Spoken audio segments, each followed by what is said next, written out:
Grayson County High School and Bullitt Central about ready to get underway in another district matchup for Grayson County. They have a 1-0 district record trying to move to 2-0 against a Bullitt Central team. And a good evening and welcome here to Grayson County High School for tonight's coverage of Cougar football on K105. Sam Gormley and the former Cougar quarterback Kaylor Decker with you.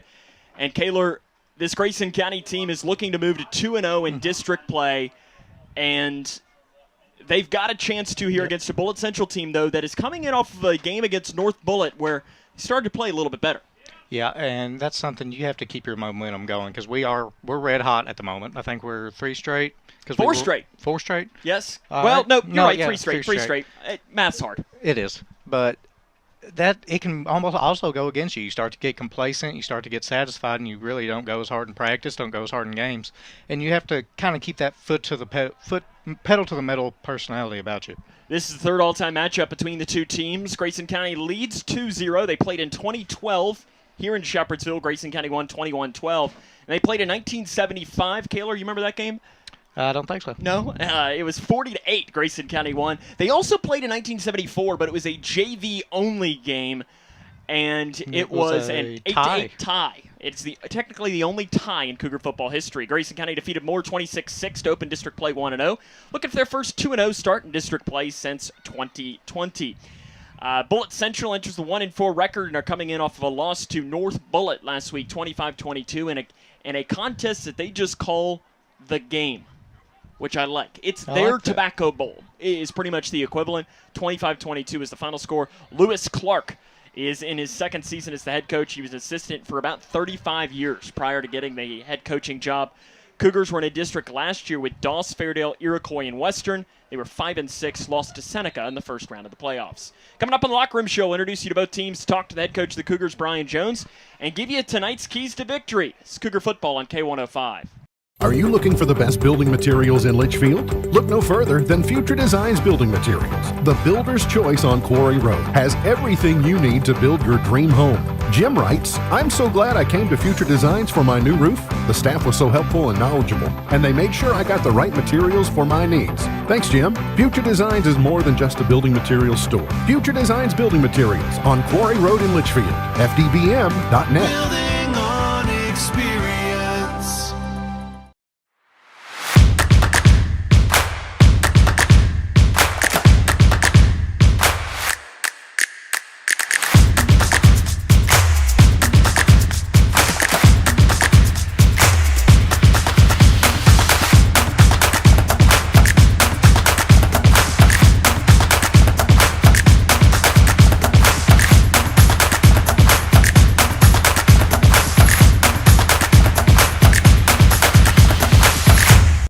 For the more than 1 million people living with Parkinson's disease, the Parkinson's Foundation celebrates movement at Moving Day. A movement toward life-saving resources. Movement toward advancing research and care. Movement toward a better life. We care. We fight. We move to beat Parkinson's. Move with us at movingdaywalk.org. Connection builds community. It grows the minds of future citizens and leaders. Connection teaches. It encourages. It builds confidence. Through relationships, through partnerships, through small daily acts, through high-impact programs at all levels. Connection says together, we can. The one thing I know about Grayson County Schools, when you get the right people going in the right direction, anything's possible. We are GC Connected.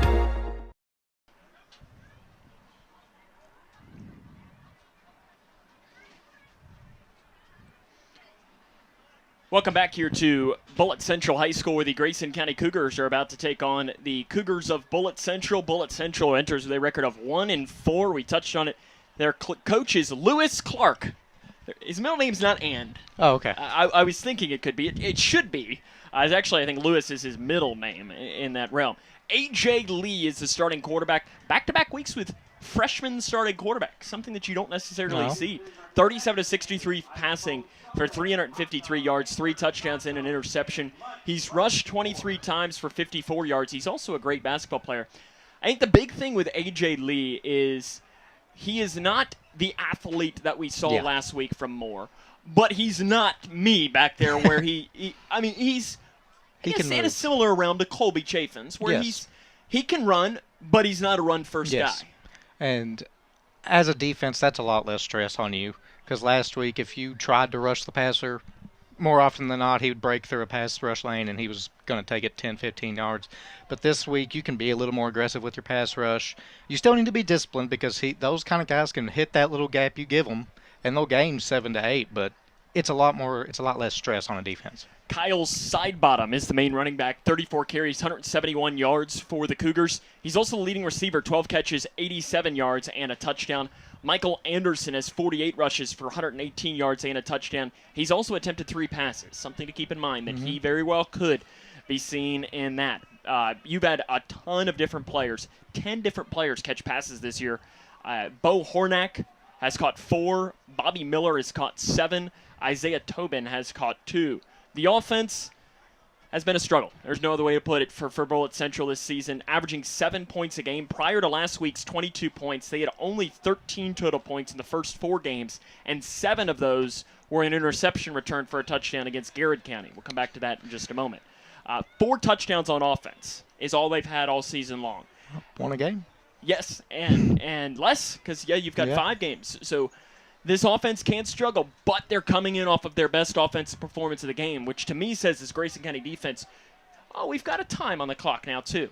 I've been waiting for the time to pop up on there all time, but sorry, ADD, it pops off there. But this defense, put them behind the chains early and make them lose that confidence, because for an offense that's struggling, that's contagious. It's contagious coming into a game.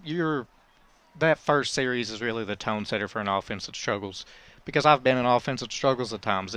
It goes for a while. It's like a shooter in a shooting slump or a baseball player in a hitting slump. It's hard to get out of, and if you don't let them get the confidence to even attempt to get out of it, they won't.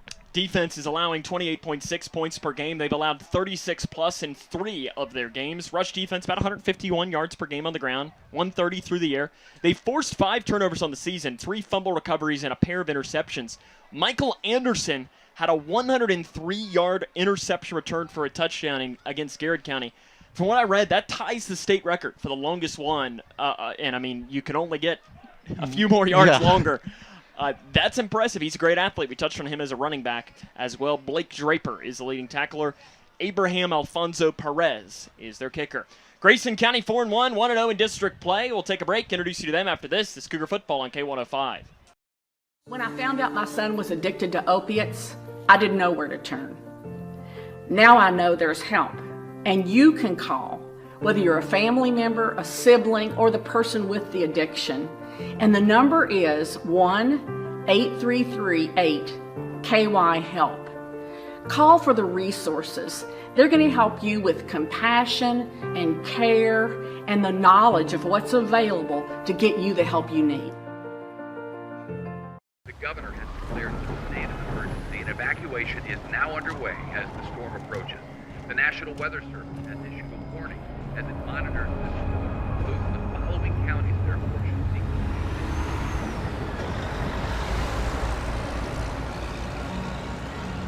Convoy of Hope is ready to help you prepare for the next storm. Visit convoy.org/prepare.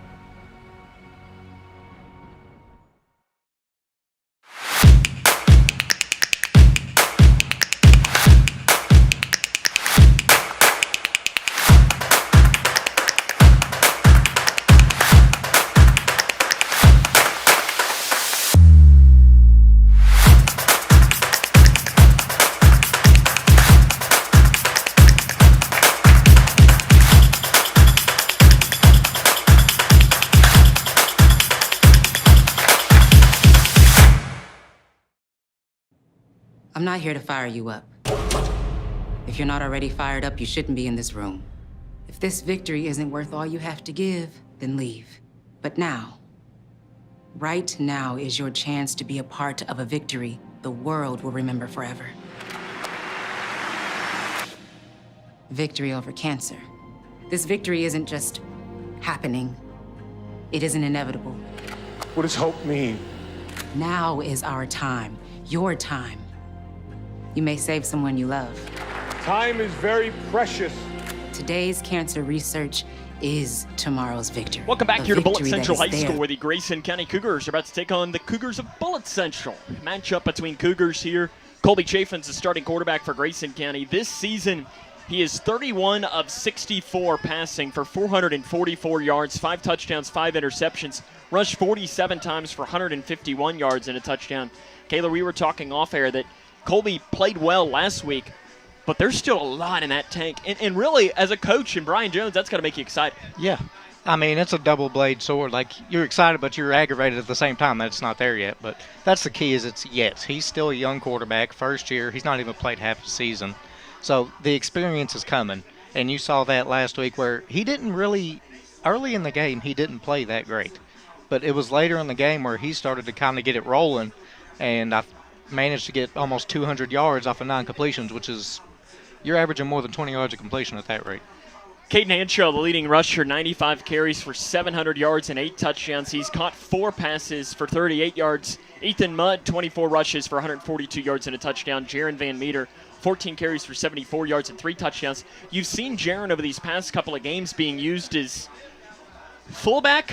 I use it in quotes because he's probably the smallest fullback in the history of football, but it's worked. And that's something in an option offense like we are. You'll see that a lot more as a smaller fullback, because the speed hitting that dive read, they can almost get to the second level immediately. And now if it was a more ISO pro-style running game where you had a fullback as a lead blocker, that makes a lot more sense. I'm actually going to compare him to Kyle Juszczyk, because we use him a lot like a Juszczyk would be used, where he's kind of a everything player. Jaron Van Meter is also the leading receiver, 13 passes for 206 yards, how many he has, and 4 touchdowns. Grayson Chafin's 10 catches for 143 yards and a touchdown. Last week against Moore, the junior had 7 catches for 103 yards. Kenton Cornwell caught 3 passes against Edmonson County. Mason Carroll has a catch for 6 yards. The offense averaging 25.4 points per game. They have scored 20-plus in their last 4 games. The red zone offense, 16 of 23 on the season, but 9 of their last 10. That has gotten better over these last couple of games. Converted 3 2-point drives. The defense has been great for Grayson County over these past couple of weeks, allowing 10.6 points per game. That's the lowest in Class 5A and 11th in the state. They've allowed single-digit points in 3 straight for the first time since the start to the 2020 season, where I think the defense went like 36 straight drives without allowing any points. Now, maybe it's not been quite that good, but it's still been really good for this defense. Up and down this year, allowing rush defense 136.6 yards per game. Pass defense has allowed 227 total yards through the air. Jaron Van Meter leads the team in tackles with 36. Lane Beasley, the kicker for Grayson County, and Brian Jones is the head coach of the Cougars. We'll take a break, talk to him, and get his thoughts on the matchup after this, as this is Cougar football right here on K105.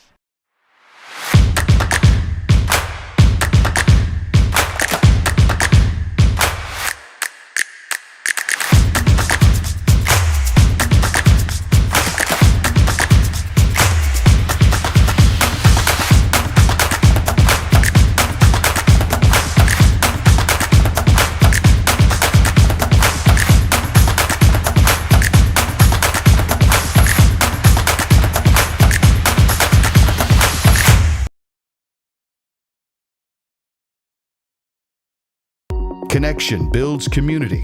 It grows the minds of future citizens and leaders. Connection teaches. It encourages. It builds confidence. Through relationships, through partnerships, through small daily acts, through high-impact programs at all levels. Connection says together, we can. The one thing I know about Grayson County Schools, when you get the right people going in the right direction.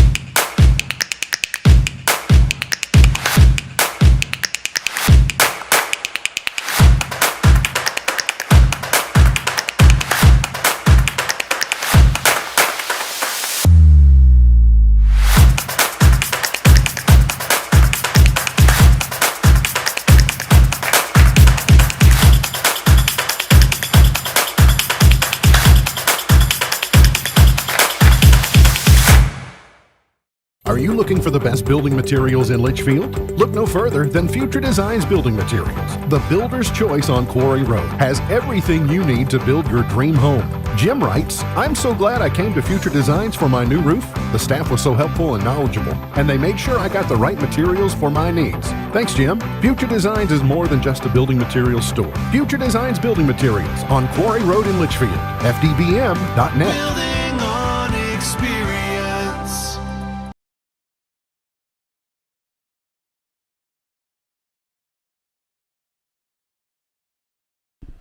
Welcome back to the Locker Room Show here on K105. Sam Gorbally joined by the head coach of the Grayson County Cougars, head coach Brian Jones. Coach, about halfway through that second quarter last week against Moore, your offense really caught stride. What was different, or was it just slow start because of the inevitable thing that happened right at the start of the game? You know, I think we anticipated our game plan to go one way, and, you know, it took a right-hand turn, and we went completely different opposite direction. I think it just took a little bit of time to feel some things out, see how they were going to play us in some things, and you know, go with the things that were working. And so we started off in the power eye, trying to be run heavy, ram it down their throat, trying to minimize their athleticism. And ultimately, I think we were better in the spread and gun, throw it a little bit, soften them up. You know, and I would have told you going into the game that wouldn't have been good because of their athleticism, but that proved to be false. And you know, I give our guys some credit. I think in a lot of ways, you know, it wasn't the athleticism that was the issue at all. And you know, we had some big runs, some big passes, and at times just as athletic as they were. Kevin Embry's defense has been playing just about as good as you probably could ask for over these last couple of weeks. What is it that makes him such a good defensive coordinator? Well, experience. I mean, he's been here for a long time. You know, he knows the makeup of Grayson County football players, what they're good at, what their limitations are. But then, you know, he's a football junkie. You know, he watches a lot of film, puts a lot of time in preparation, and I think he usually has a good understanding of what teams try to do. And, you know, you want to take away things that teams hang their hat on. And, I think that's what he goes after. And, you know, it'll get you beat on some trick plays or some things here and there. But if you take away what somebody wants to do 90% of the time, you got a shot. And, you know, I think he does a good job of preparing our players and getting them lined up correctly to certain formations and certain plays and things like that. And you know, he's just all around a great teacher of the game. But, you know, the time he puts in, second to none. He's one of your most experienced coaches. And last week you talked about one of your coaches without much experience at all, and that's Noah Bullock. What has he meant to your staff, being a guy who really has no experience coaching at all? Well, you know, I think he's still extremely young, can really relate to what it's like to be in some of these players' shoes, because it just wasn't too long ago he was there. And so, you know, he's got that connection with them that as some of us older guys continue to get older, we get further and further away. And so he's able to relate to the kids in a way that, you know, as we get older that we're not able to. And he's in, you know, that range of age that they can still relate to, and they understand that he was in their shoes not long ago, and whereas for us it seems like it was, you know, ice ages ago. And so you know, that has been huge. You know, I think there's some comfortability with him in that realm, but he has been an absolute home run for us to get on staff and get here around our players, because number one, he's a great human being. Number two, he's been through the program and come out on the other side ultra successful. And so that's just a great example, I think, for our players. And then number three, he loves the game, wants to be involved, wants to learn. And so, you know, if you're checking some boxes of what you want to get as far as a young assistant coach, I think he checks them all. Bullitt Central, prior to last week, had been a struggle pretty much the entire season. They had the 7-0 victory that I think in that game had a long interception return that was the only points. With that being said, though, they're probably riding high on some confidence. They didn't get the win last week, but they finally started to get the offense going. What does a fast start for you all tonight do to a team that might be feeling high on themselves? Well, I think, you know, as a player, when you're in that position, or even as coaches. I think if things aren't going your way early and you get down a score or two quickly, you kind of think, well, here we go. It was that false sense of we were getting better or doing better or things like that. And so the mind plays a detriment to you. So that would be key for us. We don't want to amplify their hope or thoughts of success and that they're improving and things like that. We want to come out and kind of go after the jugular early in hopes of kind of breaking that spirit that thinks they are getting better and doing better, and which they did. They looked a whole lot better last week against North Bullitt. But we've got to jump out on them, and I think it would do us a lot of favors to maybe be able to get some guys some rest and get ready for the North Bullitt game if we can get to that position. But they're big, they're strong, they got some athletes. We're going to have to play really well, to stay up front and in the driver's seat in this district. Freshman starting quarterback for the second straight week. I know you're not talking about the defensive game plan, but as an offensive play caller, the things that go through the mind of a freshman starting quarterback. On a defensive end or as an offensive play caller, what do you not want to see a defense do if you had a true freshman out there?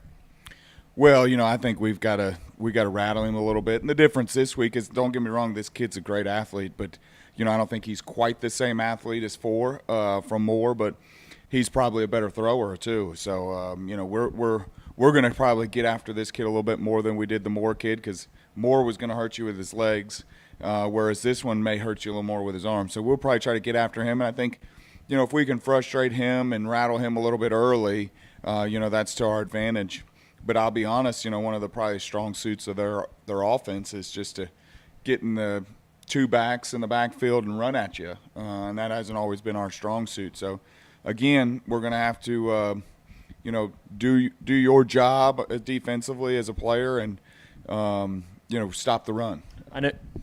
No, go ahead. I was going to say, in your eyes, I know you would say probably the best defense is good offense. How do you have good offense tonight? Well, I think the things that we've been doing here lately, continue to pick up first down, stay ahead of the chains, minimize turnovers. We've done better there, and finish drives. Got to put points on the board. But, again, we want to have those 6 to 12 play drives that eat up 6 to 12 minutes of clock, and if we can do that. Connection builds community. It grows the minds of future citizens and leaders.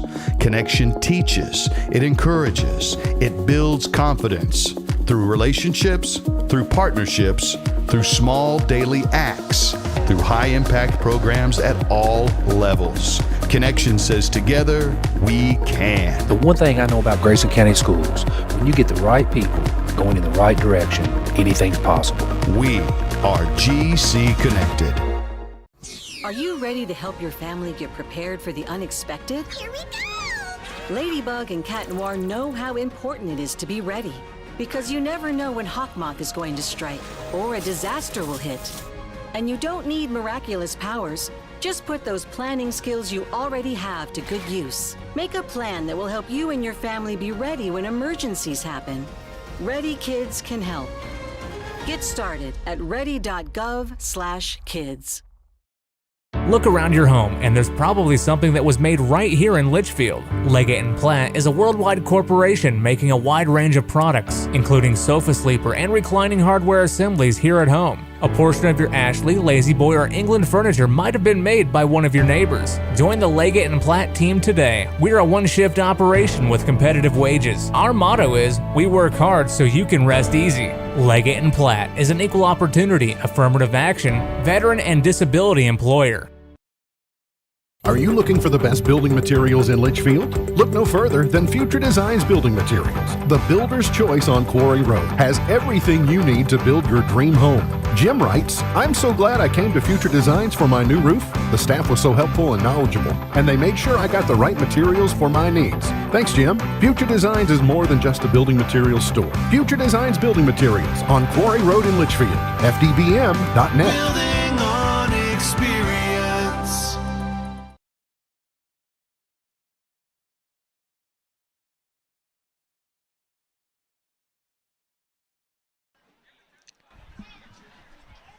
Welcome back here to Bullitt Central High School, where it is about time to get ready to roll. Kaylor, your keys to victory here.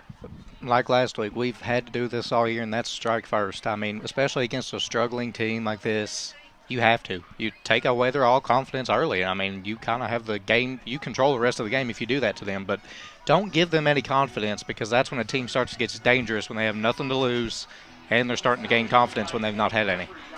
You think about these games of, and I'm not saying that this matchup is anything like a Grayson County versus Owensboro. I'm not saying this. Yeah. Bullitt Central is, the difference is not like this on this.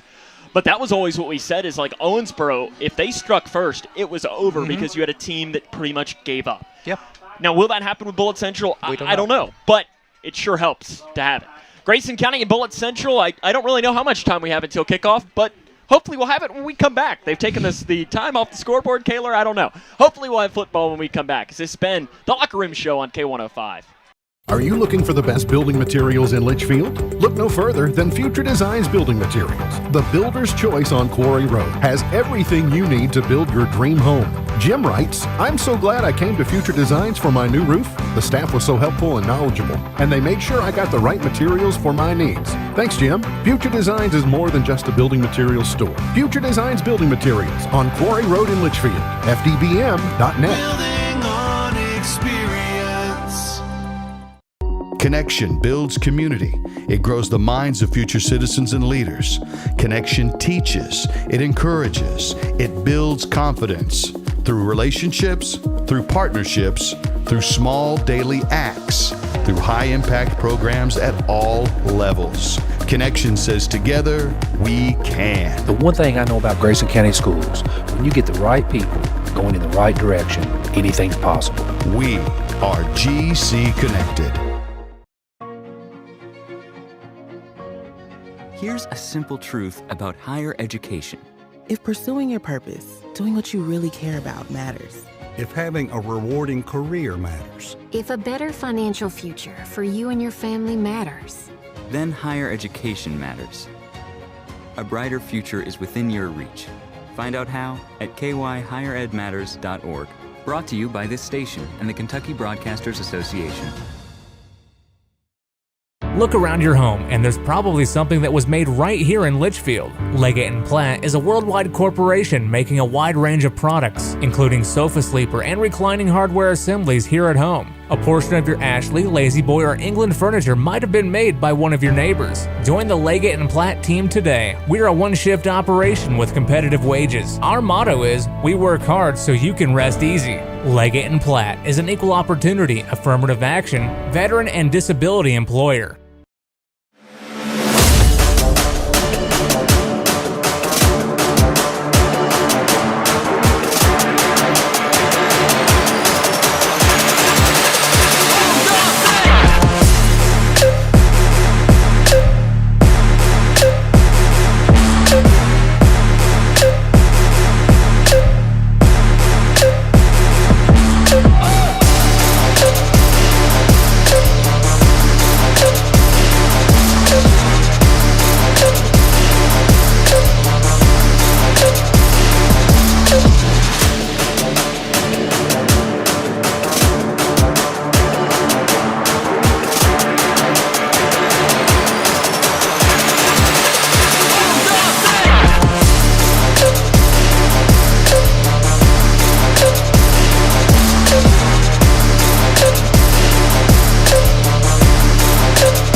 Or to Grayson County at Bullitt Central, as kind of snuck up on us there a little bit. Sam Gorley and Kaylor Decker with you. Is feel a little bad for Bullitt Central there, Kaylor. They had hell's bells rolling. They've got the lights like you see in college and NFL stadiums now that they kind of flash. And then the music just cut off. Yep. And they were like, are we supposed to run on now? And they did, and then almost ran over Grayson Chaffins in the process. Grayson County is going to receive. I don't know if they won the toss. It doesn't particularly matter. They're going to get the football here to open up here from Bullitt Central High School, Shepherdsville, Kentucky, in a district matchup. Grayson County looking to go to 2-0 in district play. Sam Gormley and Kaylor Decker with you. It is perfect weather outside. I mean, right now it says 79 degrees. It's going to continue to drop throughout the evening. It is going to be very nice for football. as it'll be back to kick. Will be Abraham Alfonso Perez for Bullitt Central, and back deep to return for Grayson County. You've got Jaron Van Meter and Mason Carroll. And the kick will go up. It's a little short kick, and it goes right through the hands of one of the upbacks, and they're just going to fall down on top of it. So it went in and out of the hands of Hubry. And luckily Grayson County was able to get it. They ended up getting pretty good field position. At about the 36-yard line, Colby Chaffins, the starting quarterback, going to trot out 31 of 64, 444 yards, 5 touchdowns, and 5 interceptions. Officially, the ball going to be placed on the Grayson County 36-yard line here to open up. I'm interested to see what this offense looks like to get rolling. Yep. It looks like they got a 4-man front, kind of a stacked box, which is expected. But it looks like we're Chaffins under center. You got an offset I formation. Hanshaw, the deep back. It's a pitch to the far side. He's got a blocker across that far side, but the blocker couldn't seal the edge enough, and it's going to be no gain on the play out to that far side of the field. The starting offense for Grayson County in this game. You have Jaden Kinney back in there after missing last week.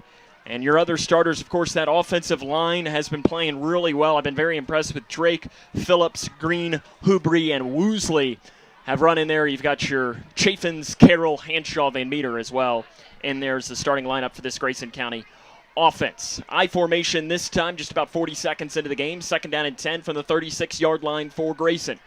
Under center goes Chaffins. It'll be kept by Chaffins. Right side, he has space to work across the 40. Goes outside the numbers, breaks a tackle, and he's shoved out of bounds at about the 45-yard line. That's going to be about a pickup of 8 yards. That's going to turn out to be 3rd down and manageable. And that's going to be, especially with them King on Jaron, that's going to have to hit a couple times. And 9 yards, if he gets that every time, that's going to be hard to stop.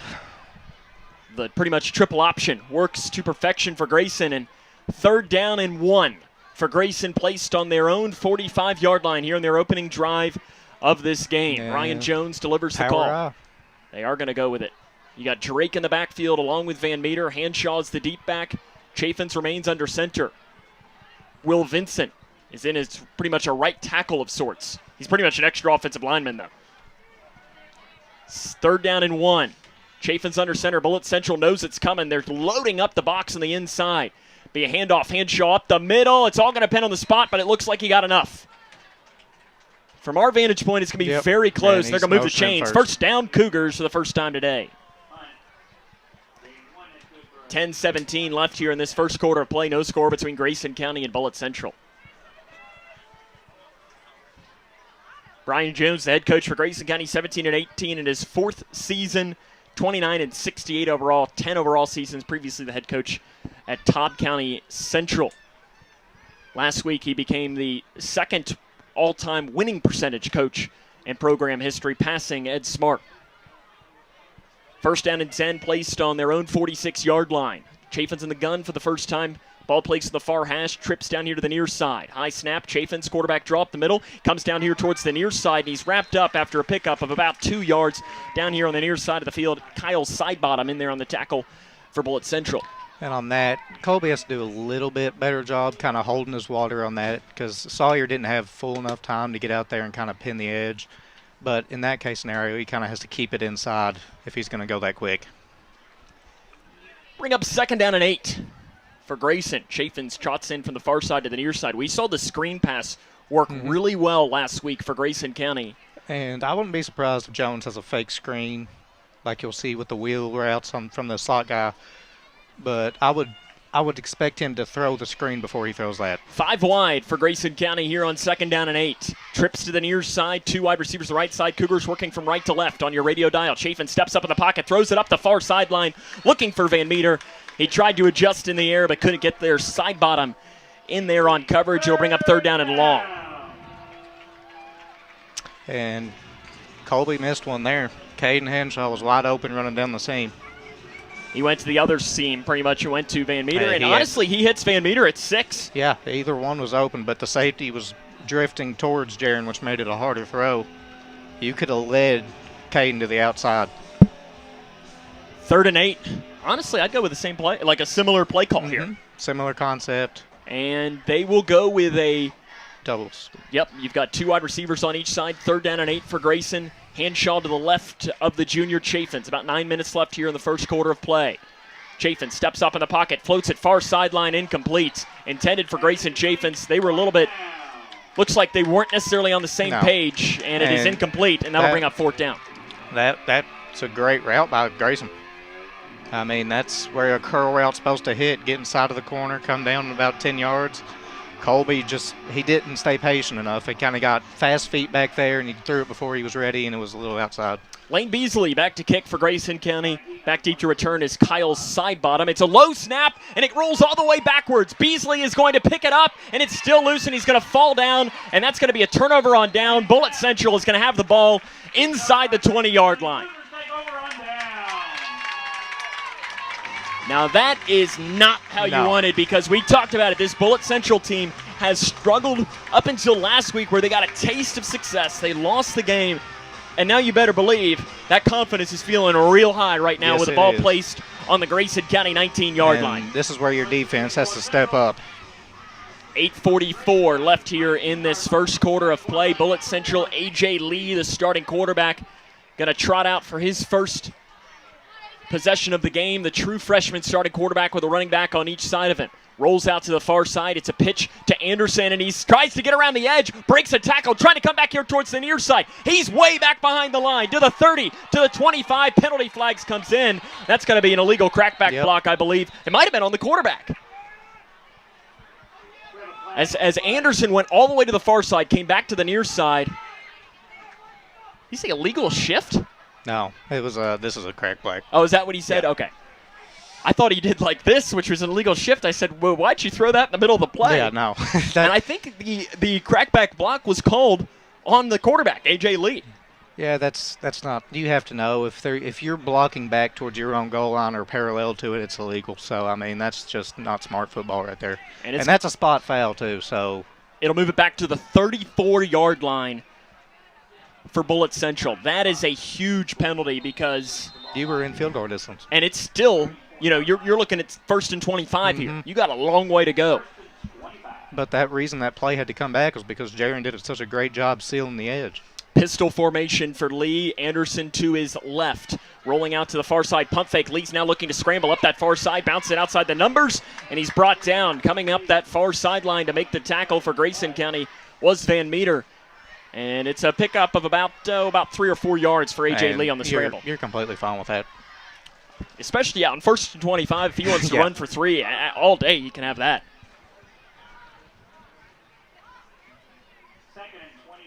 Second down and 22. They're shifting out Michael Anderson and instead putting in Austin Fackler, the senior. Anderson, again, we touched on it, does have experience passing, so when he's back there, you never know. Shotgun formation, a pair of wide receivers on each side. Second down and 25, placed on the Grayson County 31-yard line for Bullitt Central.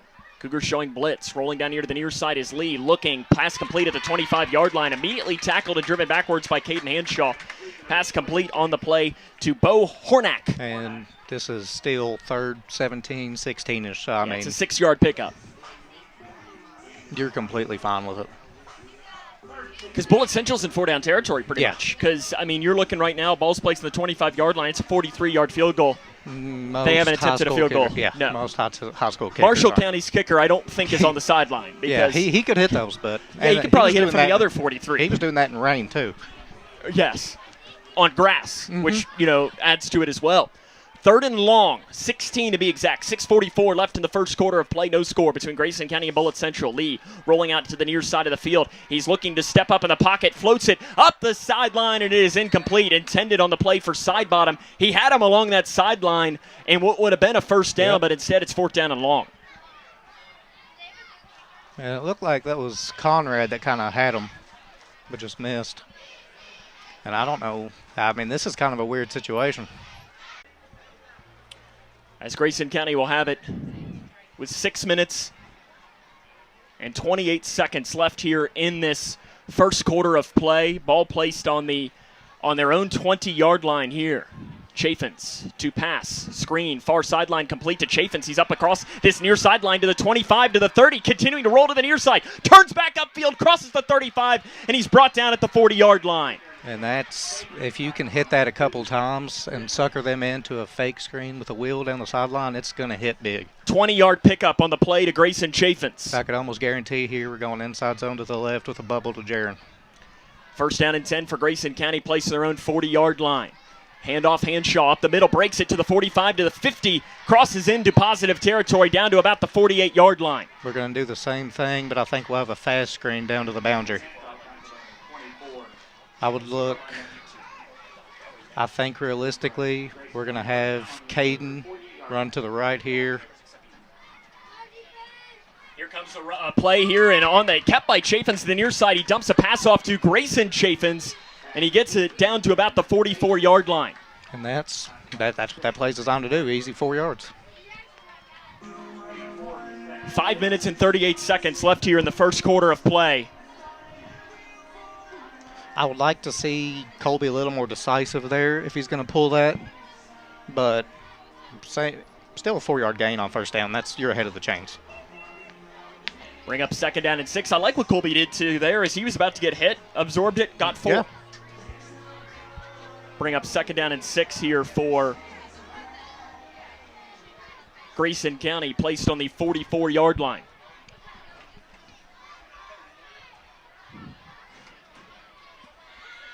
Chaffins in the gun. High snap. Handoff, Hanshaw. Bounces it towards the near side. He's to the 40-yard line, down inside the 40. Spinning down past the first down marker, down to about the 37-yard line. That'll move the chains. First down, Cougars on the 7-yard run by Caden Hanshaw. And that's where it benefits to have a 6'2 quarterback being able to go up there and get that. 4 minutes and 48 seconds left here in this first quarter of play. No score between Grayson County and Bullitt Central, but the Cougars of Grayson are driving. And this is part of the field where you can't have any drive killers. False starts, holds, play clean football at this point, and keep moving ahead of the chains. Carroll to the right side in the I formation. Goes Chaffins under center. Bullitt Central jumps off sides. They're going to call it. Yep, encroachment. That'll be an offside. That'll move forward 5 yards, and it'll bring up first down and 5 now.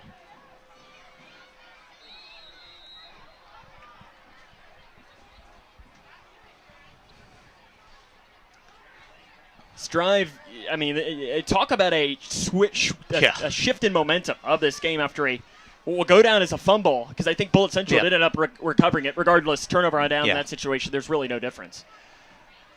Looking like Bullitt Central was going to come back. You had the crackback block. Turns out to them punting. And now Grayson County has it first down and 5 at the Bullitt Central 32-yard line.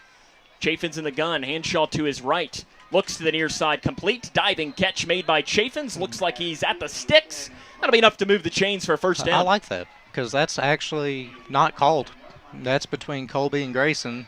Colby looking out there and knowing that his corner is 7 yards off, actually more than 7, probably closer to 10 yards off the ball. And him getting out in there and throwing that, getting the easy 5 yards. And that was actually a first down because of the encroachment. First down and 10. And that was a great catch by Chaffins. Yes, I would look at the bubble by Jaron right here. Trips to the right side.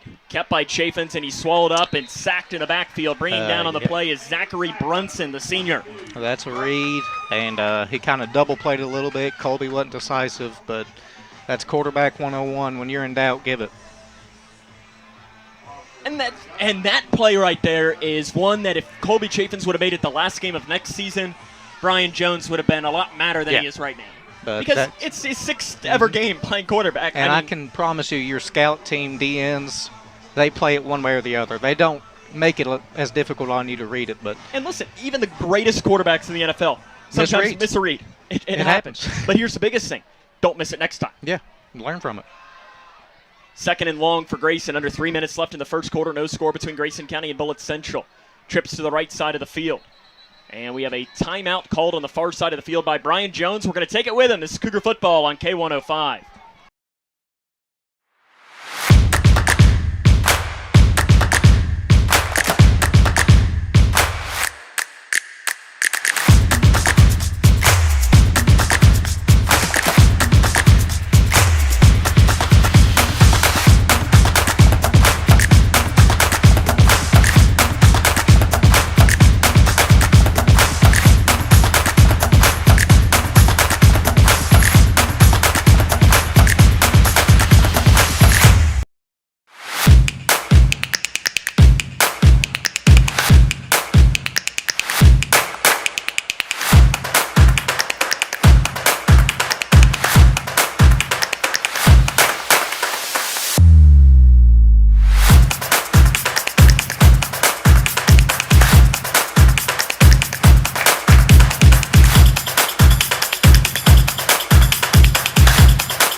here to Bullitt Central High School where Grayson County is driving. It'll be 2nd down and 13 placed on the Bullitt Central 30-yard line.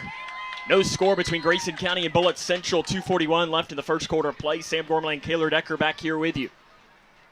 Trips to the right side. Handoff, Hanshaw, near side. No one knows he has it. Comes to the near side. Outside the numbers. Tight ropes the sideline. And steps out of bounds to the 21-yard line. That's a nice play. He fooled the entire defense, and I didn't really think it was a... Yeah, he was trying to. Hats off to Colby for sticking that play fake in there and kind of running off like he did have it. Because I thought at first he did have it, and I was like, I don't know why he read it like that this time, but... It's a 9-yard pickup on the play. 3rd down and about 4. I'm not going to lie, the way Lane had been kicking pregame, you might be in field goal range. Trips to the right side. But I don't like field goals. 1 wide receiver down the other near side. It's almost like you were a quarterback. I know. The only kicks I like are PATs. Chafin's rolling out to the far side of the field, scanning, keeping his eyes downfield, throwing. First down, turning upfield at the 20, inside down to about the 5-yard line. Move the chains. First down, Grayson County. That's a great way to be patient. That's a very long developing route concept, and Colby did a great job keeping his eyes downfield and not getting flustered. And I would almost guarantee we're going power eye here, and we're giving the ball to Hanshaw 4 straight times. 15-yard pickup on the play. Who was it that pulled that in? Grayson. What was Grayson Chafin's? Okay. I thought it was, but... Just a nice little spot route. And Grayson, he's been great these past couple of games. Yep. He was due. 90 seconds left, and Kaylor, you called it power eye. 1st and goal from the 6-yard line for Grayson County. They're going to give it to Drake up the middle. Sawyer Drake goes down to the 4-yard line. Let the big boy eat. He doesn't get it, though. He got That's a 2-yard pickup. But, hey, with this close to the end zone, 2 yards a pop will get you there. Listen, what would that sideline have done if Sawyer Drake pulled in a touchdown there? I don't know if there would have been a sideline anymore. They'd have gotten a sideline warning. Yeah. For sure. Well, at least it's not a penalty. I think that's worth the warning, though. Give it to him again. 2nd and goal from the 4. Throwing a little fullback pass. Chaffins gives it this time to Hanshaw, bounces it out to that far side. He's going to go in untouched, hurdling a man. Touchdown, Grayson County. They take a 6-0 lead on the 4-yard touchdown run by Caden Hanshaw.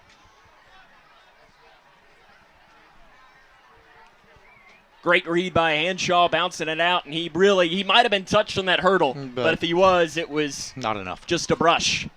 48 seconds left in the first quarter of play. Lane Beasley on to attempt the extra point, 8 of 13 on the season. He was pretty good last week. Not a great snap, gets it away, and it is good. Lane Beasley puts it through. Grayson County leads 7-0 with 48 seconds to play here in this first quarter of play. Great answer by this Grayson County offense after the mistake. And, you know, that happens to NFL offenses. You'll see teams that are absolutely rolling, and they just have one of those drives. Grayson County up 7-0 now on this play.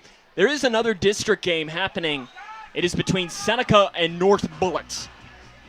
That'll be one that we'll definitely want to keep an eye on. Of course, Grayson County will face that North Bullitt team next week at home at Cougar Stadium.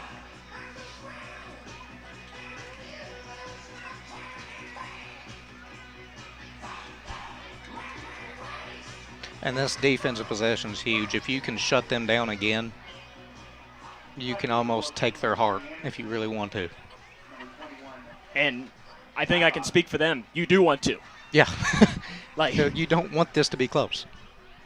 No. And I know Bullitt Central was very confident coming in. I know that hearing their PA announcer talk before the game, he said, we should beat this team. People tend to use that for motivation whenever they do hear it. Because I'm sure we've heard it too. Because we weren't supposed to be first in the district. We weren't supposed to beat more. Beasley kicks it over to that far side, picked up at about the 19-yard line. Coming up the far sideline, breaking a tackle to the 35. Michael Anderson goes, and he keeps rolling. Looked like one of his blockers came in from behind, Austin Welch, and tried to push him, but missed. Yeah, and went all the way through. Yeah, he ended up over there by midfield. Bullitt Central got to come out for their second possession of this game. 39 seconds left in the first quarter. Kaylor Winter, nice press box, but it's a little steamy in here. It is. I liked being outside. Yeah, I can't believe I'd be saying that, and it's a little cramped. Bullitt Central 38-yard line is where they'll have it. A running back on each side of Lee. Be side bottom on the give. Goes up the middle, and he's dropped to the 40-yard line after a pickup of far side judge is going to give him 3. It really looked like only about 2. Near side's giving him 2. Okay, then that's correct, 2. Because I was going to say, that far side was being very generous. And it's a 2-yard pickup. And that'll bring up 2nd down and 8. Bullitt Central will not need to snap it in the first quarter of play if they don't want to. You're not down bad enough to really need to, so there's no point, because you get the ball at half anyways. And it doesn't appear that they will. Grayson County on top. Well, they're going to get out, but they're going to have to. They can't get it off in time. Grayson County on top 7-0 at the end of the first quarter. This is Cougar football on K105. For the more than 1 million people living with Parkinson's disease, the Parkinson's Foundation celebrates movement at Moving Day. A movement toward life-saving resources. Movement toward advancing research and care. Movement toward a better life. We care. We fight. We move to beat Parkinson's. Move with us at movingdaywalk.org. When I found out my son was addicted to opiates, I didn't know where to turn.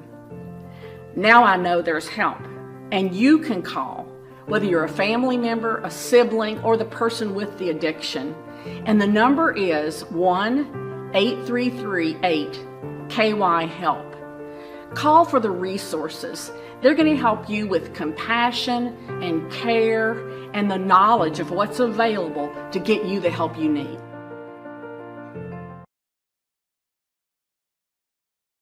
Connection builds community. Welcome back here to Grayson to Bullitt Central High School. It's the start of the second quarter of play. Sam Gormley and Kaylor Decker back here with you. Bullitt Central will have it 2nd down and 8. Here to start this second quarter play. Grayson up 7-0 over this Bullitt Central team. Here it's the 3rd all-time matchup, first since 2012. That matchup was in the playoffs. Pump fake, rolling out to the far side. Lee now turning back here towards the near side. He's got side bottom wide open, but he's blown up. Big hit and the pass is dropped. Caden Hanshaw said access denied. That's 2 this year he's had like that. Now, the Butler County one was a lot more nicer just because it was against Butler County. But Kaylor, something tells me that you're not a big fan of Butler County. Never I don't know why I'm picking up on these. Trey, what do you think here, our director tonight? You think Kaylor likes Butler County? I don't know. Yeah, he's going to shake his head. Says, I don't know that he's a big fan. I don't know anybody in my senior class that did. It's incomplete, 3rd and 8. Depending on where you are from in the county. That's what the big rivalry is. 3rd and 8. Lee in the gun. Steps up, throwing over the middle to side bottom. Pass complete. Hanshaw laid another big hit. Side bottom holds on, though, enough to move the chains for a 1st down. Down to the 40-yard line. That's the weakness of cover 3. Those seams can be open.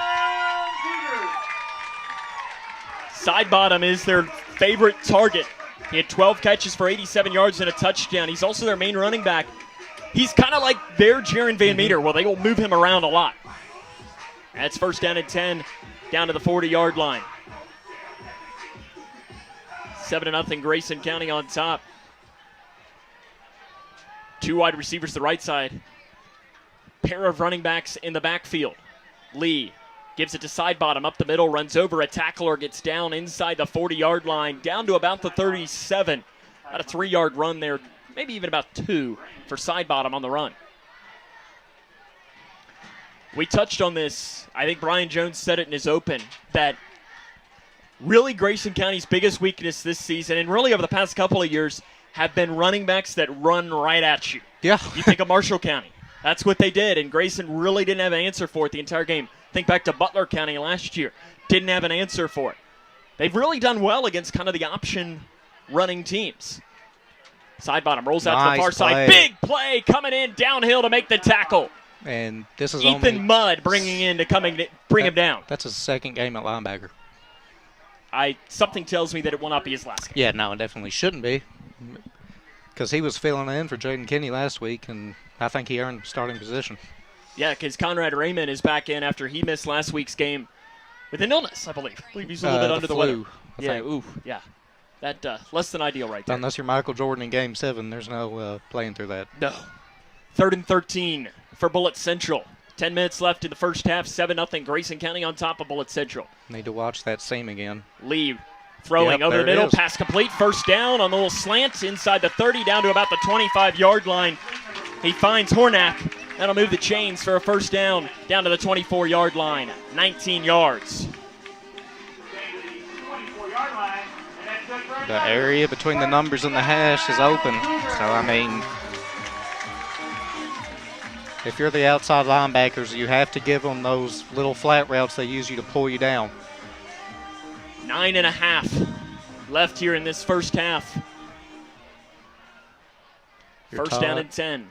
As a linebacker, if you see one go out, you're supposed to get your eyes – no, two go out, you get your eyes on one, and we're not doing a great job of that right now. Pistol formation, lead a pass again, rolls out here towards the near side, gets away from one tackler, running out of the way of another one, continuing to run, and he runs up the sideline. He stayed in bounds. He's inside the 15-yard line, shoved out of bounds, down at about the 10. A.J. Lee gets 14 yards, and Bullitt Central's in the red zone for the first time, and they also have a first down. Not a good job on contain. No, not at all. And that's showing off that Lee is not like he is a slow kid back there. He can move. He has those long legs that can kind of get outside of you. He's deceptively fast. Now, he can't make you miss in a phone booth like last week. That kid could, but he can. If he gets a head start on you, you're not going to catch him. Bringing up here, Looks first like and they goal got from their the 10. power eye. They are going with a power eye. Side bottom to deep back. Lee going under center for, I believe, the first time today. I think he's been in the gun every time. Penalty flag's thrown, and that'll be a false start on that far side. No encroachment. Offside, called on Cougar. I didn't see it, but doesn't mean it didn't happen.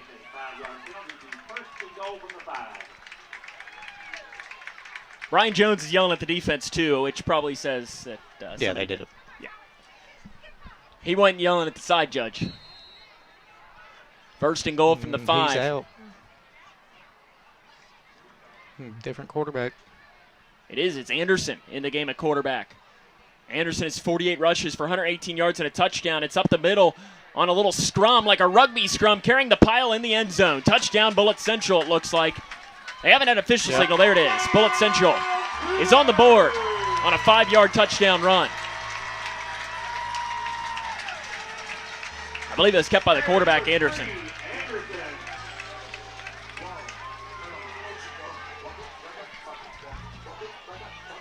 On to attempt the extra point is Abraham Alfonso Perez. He is 3 of 3 on PATs this year. Michael Anderson is the holder.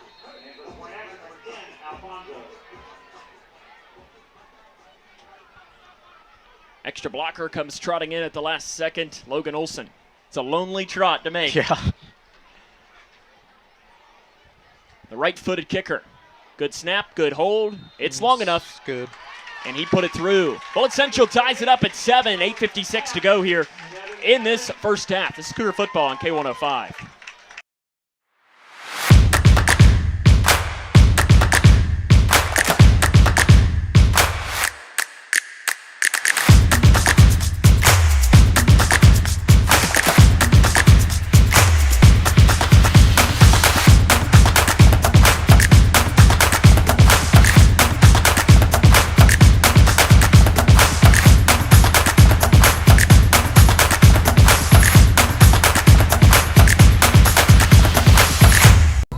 Does the nagging pain of a sore knee, shoulder, or hip keep you from doing the things you love?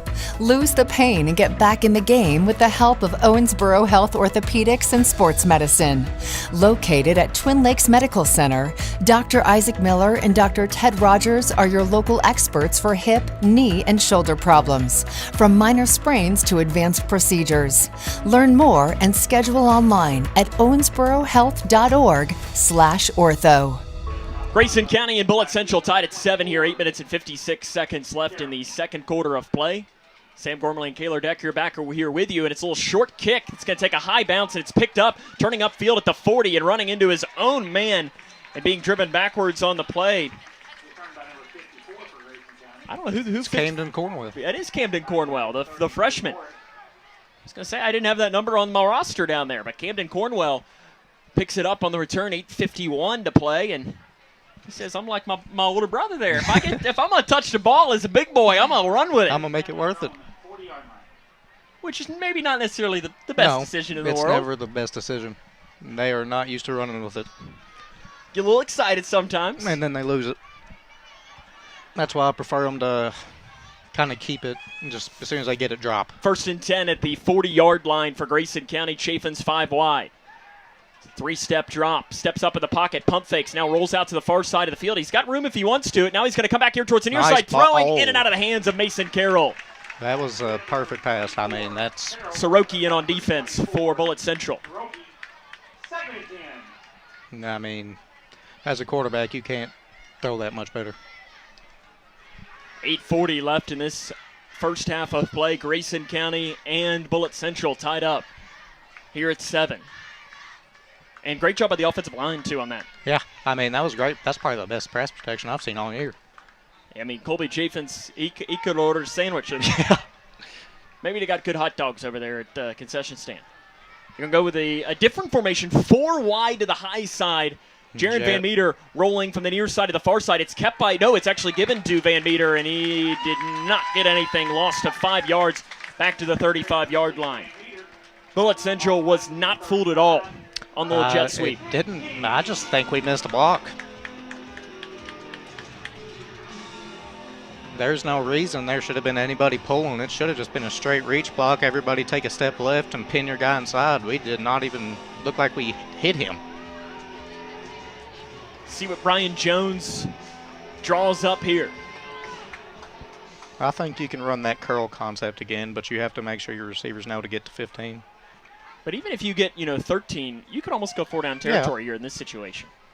Pair wide receivers on each side. Chafin's looking to pass, throwing it up to the far side to Van Meter. He's at the 40-yard line, goes up and continued breaking a tackle at the 45, and he's dropped to the 46. It's going to be 4th down and 4. And that's a lot better than I would expect of Colby with this young of an age. He took what the defense gave him, and he let his athlete be an athlete. And he was. And they're going to lead the offense out on the field, and it's actually to the 45-yard line. Whistle blown, and there's an injury on the far side. A Bullitt Central player is down on the play, and this gives Brian Jones the chance to think about it. 4th and 5, you're pretty much at midfield. I know you're an aggressive coach. Yeah. Are you you're going for this? Yep. Me and Jones think a lot alike. You're going to go with a curl? What do you screen? You're going to run? I've already shown the screen, and it's worked? It has, but I would not go to the same kind of screen we just threw. I would almost throw it to a running back if I was going to do that. The injured player was Blake Draper. The running game is not completely out. I almost like a quarterback run in this situation. A draw, maybe a counter gap. I think the best part about this is there's about 6 different plays you can call here. Yeah, the play looks relatively open. And if you don't get it, it's not great field. I mean, it's good, but it's not amazing. Your defense has played well besides that. I call it, those are fluke drives. 4th and 5. Cougars going to keep the offense on the field. 2 wide receivers on each side. Ball placed in the far hash. They need to get the ball to the 50. Hanshaw to the left of Chafin's, who's in the shotgun formation. 4th down and 5. Going to let this clock continue to roll down. There's about 10 on the play clock. They're just going to go delay a game here? I don't know why you would. It might be a no play. There's no hard count coming. And now a timeout will be taken. No play. 7:08 to play here in this first half of play. We'll take the time. Actually, no, we'll keep it here. 7:08 to play here in this first half of play. It's 7-7 between Grayson County. Now, I know Brian Jones doesn't mind the no play. I think they were honestly called something, and if they liked it, they were going to run it. But if they didn't get what they wanted, they weren't going to risk it. But I still think he'll go for it here. South Warren leads Greenwood in football 2-0. That's apparently a baseball game is breaking out. That's unusual. Let's see what else we can't find here. Nelson County leads Thomas Nelson 7-0 at the end of the first quarter of play.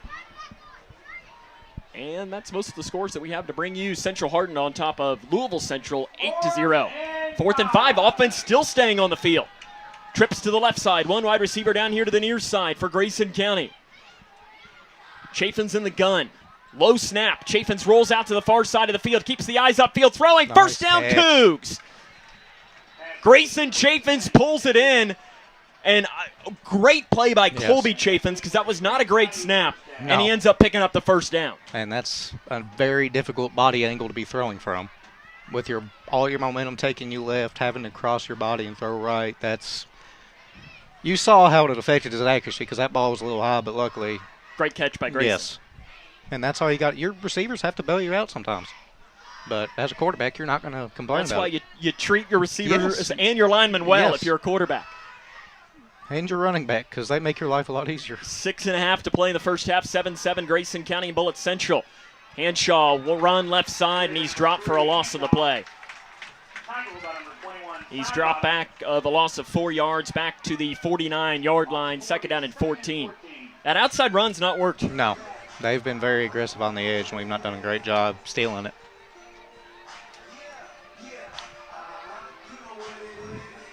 Now, is that an adjustment on the offensive line then? Yep. Do you add a tight end out there, or how are you? I would try or you to just tell almost, your line it's a man-up thing. I mean, you're getting outmanned at that point. 2nd down and 14. Looks like I would expect Jaron to go on a wheel route, and you'll have 2 posts from that bunch. Bullitt Central jumps offside. Not anymore. Well, that 5 yards, you basically just got it back. Alex Haycraft jumps off sides, and it'll move it up, and it'll now bring up 2nd down and 9. I'd expect him to run the same play, because I think I know what it is. 5 minutes and 44 seconds left here in the first half. All knotted up at 7 here from Bullitt Central High School, the 3rd all-time matchup between the Cougars and the Cougars. A lot of Cougars on the field. 2nd and 9. Look for him to hit Grayson on the break. Oh. Sweet play left side, Hanshaw. Outside the numbers, crosses the 45, dives down to about the 43. That is an adjustment for the outside run, is you create a shorter edge. Put your receivers in tighter. The corners aren't as wide. The linebackers aren't as wide. And that way it's a lot easier for you guys to get to the edge. He ends up getting 5 yards. It's a really good spot. Yeah. Bring up 3rd down and 4. I thought it was going to be more like 3rd and 6. I'm not going to complain. You won't hear me complain either. And now, I mean, you can go back to any play in the playbook here on 3rd and 4. Because this is 4-down territory. Absolutely. If you went for it on the other side of the 50, you're going to go for it here. I'd be fine with going for it every single time, pretty much. I don't know about that. I'm aggressive. I'm not that aggressive. If you're within 10. Okay, within 10, yes. Yeah, I'm not on 4th and 30 going to go for it. Chafin's rolls out, quarterback run, left side. He's got the first down, runs over a man and gets down inside the 35-yard line, down to about the 34 or 33. You want to know the funny part about that? That play was designed to go to Caden. Because we were supposed to toss that to Caden. Caden never turned around to catch the ball. So worked. Could turn it into a quarterback lead. I mean, and that's 8-yard pickup. That's good thinking by Colby. I mean, well, he's already going that way. Might as well follow him. Brian Jones going to take a timeout with 4 minutes and 41. No, it's actually Bullitt Central that'll take the timeout here with 4 minutes and 41 seconds left in this first half of play. And we've done a really good job this drive bleeding the clock. We're not giving them much time to work with after this drive. This drive has lasted 4 minutes and 10 seconds already. Started back at the 40-yard line, so they've only gone like 25 yards. 27 yards, if I can do math, which I can't. I can. I'm too lazy. Yes, yeah. It's also there's an effort involved, and I don't want to do it. 8:10 here Eastern time on a Friday, and it's been a long week. I got done with math classes a year ago. I'm not going back. I didn't even take. I don't think I took one in college. It's been almost a decade. I took algebra, and that was it. We had to pretty much almost get out our stone tablets and carve it in stone back when I was in school. All my assignments were on a computer. Yeah, see, we didn't have that. 1st and 10 for Grayson County out of the timeout. 7-7. Here against Bullitt Central tonight. Cougars looking to go to 2-0 in district play and pick up their 4th straight win. Still in that bunch formation. In the gun, hand shell to the right of Chafin's. Chafin's high snap, kept himself up the middle. He goes to the 35, down to the 30, down to the 20, spinning down near that 15-yard line. Great run by Colby Chaffins of about 19 yards. And those kind of plays are open whenever you have – they're reading flow hard and running to Caden. But if you have two guards that'll pull and kick, that backside is wide open for Colby. About 4:20 left here in this first half of play. Grayson County looking to take the lead here in this game. This is a very similar situation to last week where they took the lead against Moore up 7-0. Almost in an identical spot. It was a 14-yard touchdown run by Caden Hanshaw, if my memory is right. And then we got another touchdown. Exactly, like off of the interception. Pitch, far side to Hanshaw. He goes up to the 15-yard line, down inside the 10, and that one's going to come back. Hold on the outside. It's either on Phillips or Drake. I saw which one. I didn't like that call. Didn't like the hold call or didn't like the play call? No, I love the play call. I didn't like that hold. And looks like we have an injury on the play for Bullitt Central. And slow to get up, but being helped up by his teammate is Michael Bentley, the junior. That was a very ticky-tack call to me. Tell you what, Bullitt Central, a coach for Bullitt Central, was letting the official have it as he ran onto the sideline, ran off the field, and I always like it when coaches will. You're not doing yourself favors. But then it always cracks me up. Like, I'm just going to check on this kid just so I can have an excuse to come up and yell at you closer. And listen, don't get me wrong, Grayson County is guilty of it sometimes as well. I've seen, coach, that. And, well, actually, I hope Bentley's okay. He went back down and went down to his backside. He walked from the far hash and then went back down at the near hash. He was grabbing his side. Is he cramping, maybe? I don't know what they're... It's grabbing his side. Worst case scenario. It's interesting how they're stretching him right now. But I guess they're reaching more like his shoulder, it looks like right now. Yeah, he might be grabbing his side because he's trying not to let that shoulder hang. And it could be like a stinger, and these do not feel good. I mean, worse, it could be a separated shoulder, sprained joint. Yeah, you can see the way he's moving his arm makes me think it's got to be something shoulder-related. Then again, that right arm is just dangling there. Yeah, because I've separated my shoulder before, and that's kind of how I was. They're not fun. Hopefully that Michael Bentley, the junior, is okay. And I saw him kind of get how he went down. It's very similar to how somebody where you just land on it and it pops out. First down and 14 is the call. Hanshaw run left side. He's inside the 15, down near about the 11. And did the ball come out? Yeah, but I think Grayson County does look like they came down with it. At least the ball's headed towards the official, and that's usually a good sign. And it'll be down to the 13-yard line on the run. One thing that Grayson County's been good at is, knock on wood, no real fumbles. There's some wood back here. The coach part of me, I don't care if we get it back or not. I don't ever want to see it touch the ground. No, unless you're spiking it in the end zone.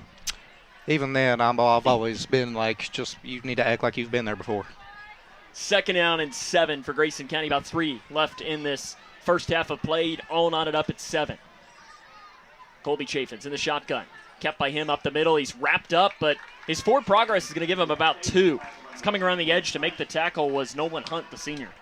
And we've got this. We can probably get this to under 2 minutes if we play it well.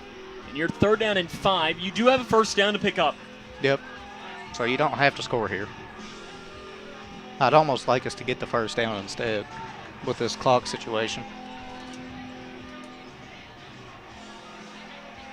You got about 15 on the play clock. We do have play clocks here, which is kind of nice. I love them as a quarterback. I only played one place that did have them, but... Ohio County, I believe. That and Owensboro. Trips down here to the near side. Hanshaw to the right. Chaffins rolls out to the near side of the field, keeps the eyes up, has room to scramble. He's down and slides down. Looks like he got the first down. Yep. He knew exactly where to go, and Colby is down on the play, I believe. His helmet came off on the hit, and that is not what you want to see. Down to the 5-yard line, 6-yard run. He absorbed a big hit. And he is up, walking off the field on that far side. Personal foul. It should be, and there it is coming in, as that was a, quote-unquote targeting of sorts. I don't know if they'll call targeting. I wouldn't. I don't think targeting is a high school rule. That's not targeting to me. Personal foul called against, but that's a hit on Bullitt Central fans don't like it, but I mean, you can't hit the quarterback when he's sliding down. I mean, really, it's a 2.5-yard penalty. So if you're going to have a personal foul, that's a good place to have it. But that was a great job by Colby on the run, knowing where to get and then sliding. So let's see who comes in at quarterback. And 2:11 played. And they might have. Is Jake Bradshaw going to come in, or will it be Jaron maybe? Jaron probably. To run a wildcat, I guess. And it is Jaron. Looks like he's talking. I'd say you give Colby the half to kind of recuperate, because in this situation, you're not throwing. Colby is a little slow to go over on that far side. It'll be first down and goal here for Grayson County. Wildcat formation for Hanshaw and Van Meter. Van Meter all alone in the backfield. Hanshaw is acting as if an extra blocker. Van Meter run left side looking for the edge. He's going in. Touchdown Cougars. 2-yard touchdown run by Jaron Van Meter, and Grayson County has the lead back.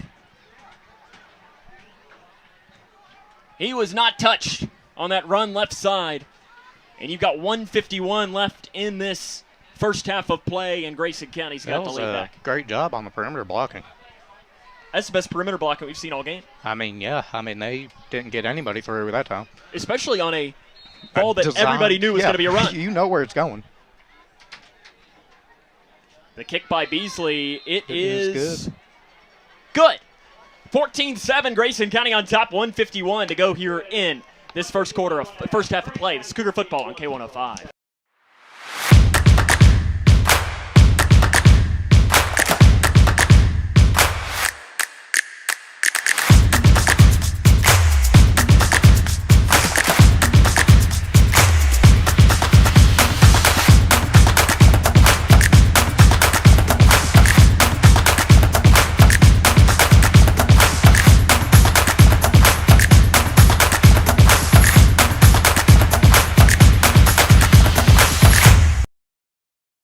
Connection builds community.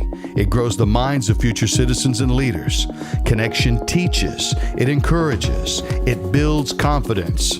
Through relationships, through partnerships, through small daily acts, through high-impact programs at all levels. Connection says together, we can. The one thing I know about Grayson County Schools, when you get the right people going in the right direction, anything's possible. We are GC Connected.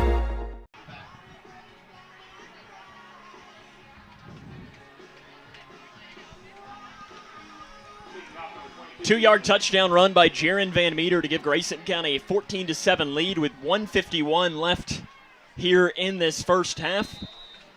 Ball's going to be kicked from that far hash by Lane Beasley.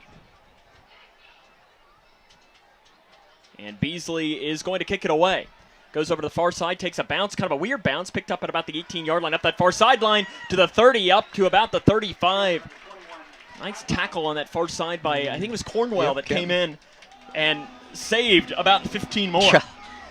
If not, maybe 65 more, yeah. And that would have been absolute worst-case scenario. Even 15 would have been bad. Yeah, because with 1:48 to go, 35-yard line's not great field position in high school. Now in the NFL and college it is, but especially when, according to the scoreboard, 2 timeouts left for Bullitt Central. They're going to have it on their own 35-yard line. Let's see what A.J. Lee can do. He has hit some big passes in this game. Pistol formation. Lee rolls out to the near side of the field, continues to move his eyes, now goes back towards the far side. Big block by the right tackle, throwing, pass complete, short. And turning upfield, going out of bounds at about the 41-yard line, and that's going to be maybe a late hit on Grayson County. Yeah, that's Mason. You have to stay smarter than that. And as the pass was complete, and that is the last thing you want. Because now that puts them with the ball in positive territory. I mean, that was a 6-yard, that's a 21-yard gain now.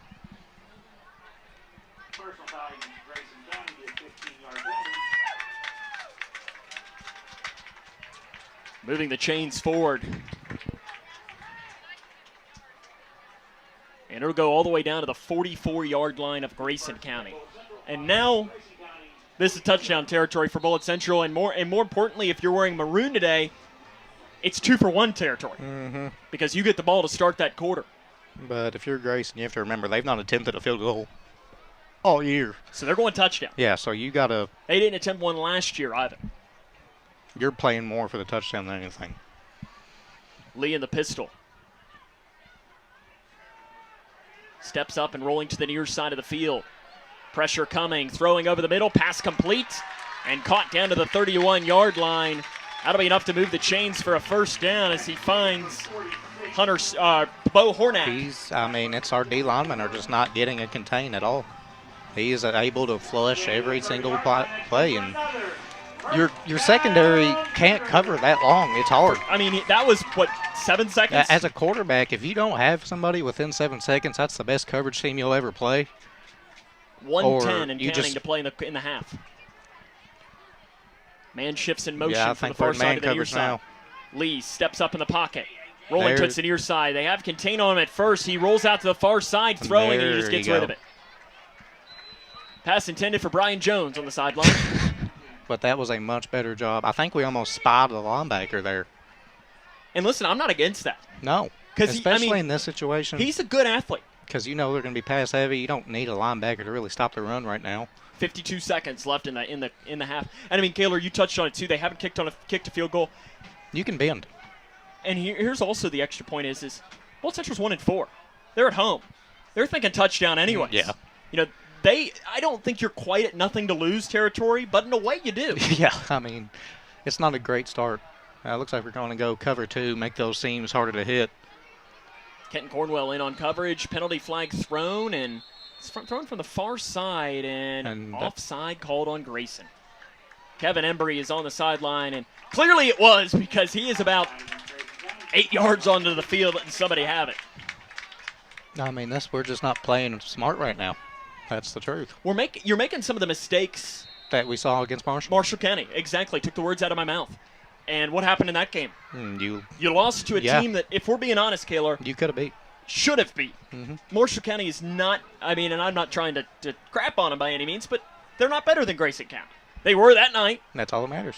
Lee to pass. Rolling out, and he's going to scramble. He's across the 25. Ball's out. Ball comes out. Grayson County falls on it. Lee just dropped the football. Cougars have it with 43 seconds left in the half. Huge play by Grayson. It's not really like the defense did anything. Lee just dropped it. And that's what happens. You carry the ball like Deion Sanders, like that loaf of bread style. Your fingers are sweaty, the palm of your hand sweaty, and you're running back and forth. Eventually, the law of physics is going to take over. And the biggest thing too is he's a freshman. His hands probably aren't huge. He's got Kenny Pickett hands out there. Well, that's why Kenny Pickett wears gloves. Ball's going to be placed at the 18-yard line. How aggressive are you going to be with one timeout? Well, you might want to get this play off first.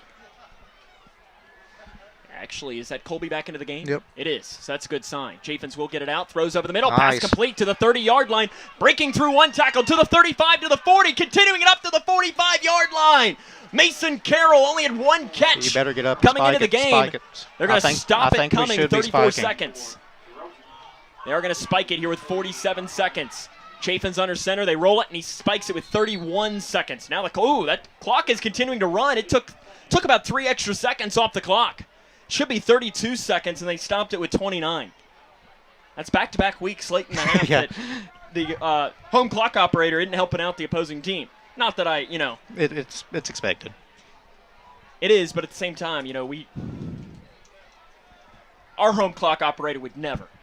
I doubt it. That was a great response by Mason Carroll, though. After having a bad mistake. Make up for it. And now the mistake didn't happen. It happened, it happened but you've redeemed yourself in the eyes of your teammates, not necessarily the coaches. Chaffins to pass, steps up, pump fake, hit as he throws, throwing up the far sideline, incomplete. Great defense. Broken up on the play by Fawcett. If he doesn't get his legs hooked, he probably completes that, but I don't like that throwing down into the middle of the field with your leg held on to. 21 seconds. You can't go down. If anything, throw it away. Yeah. Or check it down or something. 21 seconds on the clock. 3rd and 10.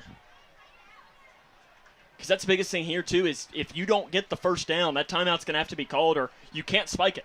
Yeah. Because the way Lane's been kicking, you can try a field goal. You have nothing to lose if you get in field goal range. And you're on turf, which does help. Mm-hmm.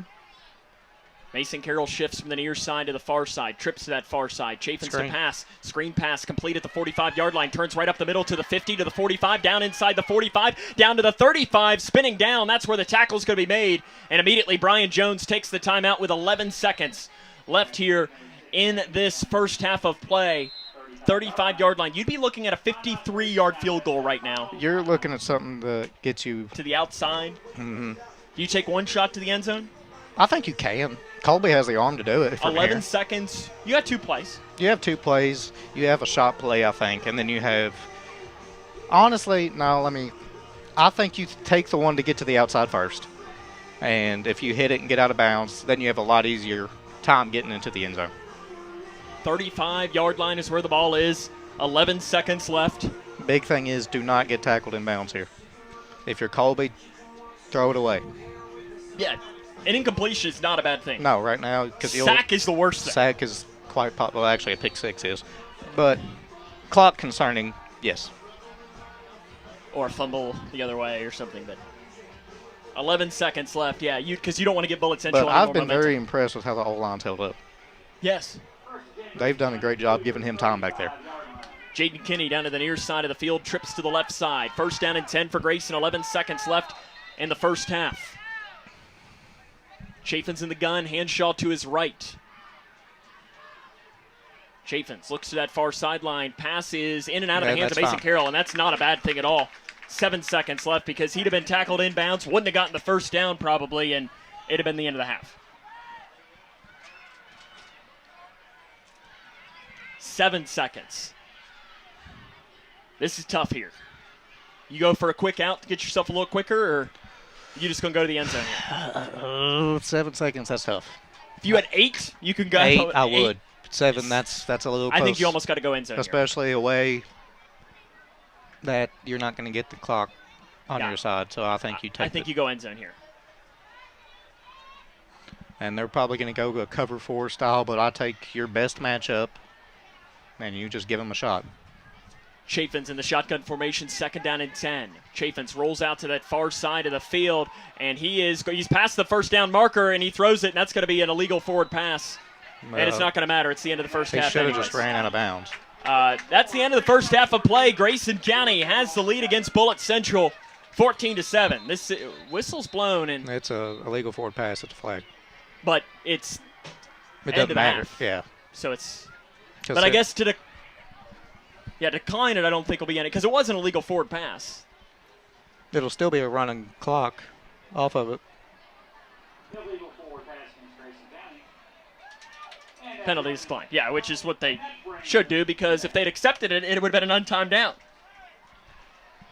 Because technically it would have been a penalty on the last play, which would have given Grayson County a free play. So obviously you got to decline that. Grayson County on top 14-7 as we go to the half. This is Cougar football on K105.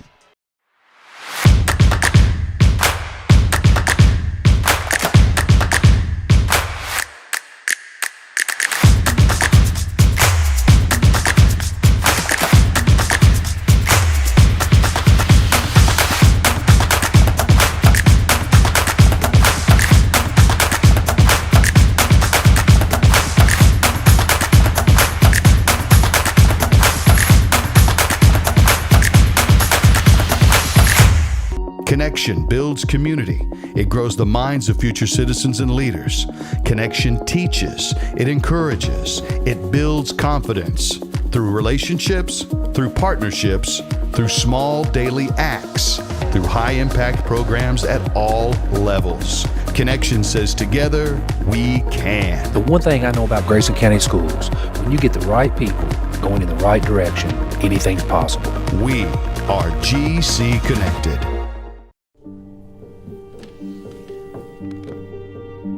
Some days are just better than others.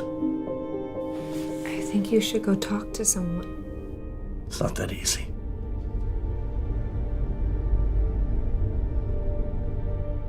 Have you been thinking about suicide? You can talk to me, Dad. It's been a tough couple of months.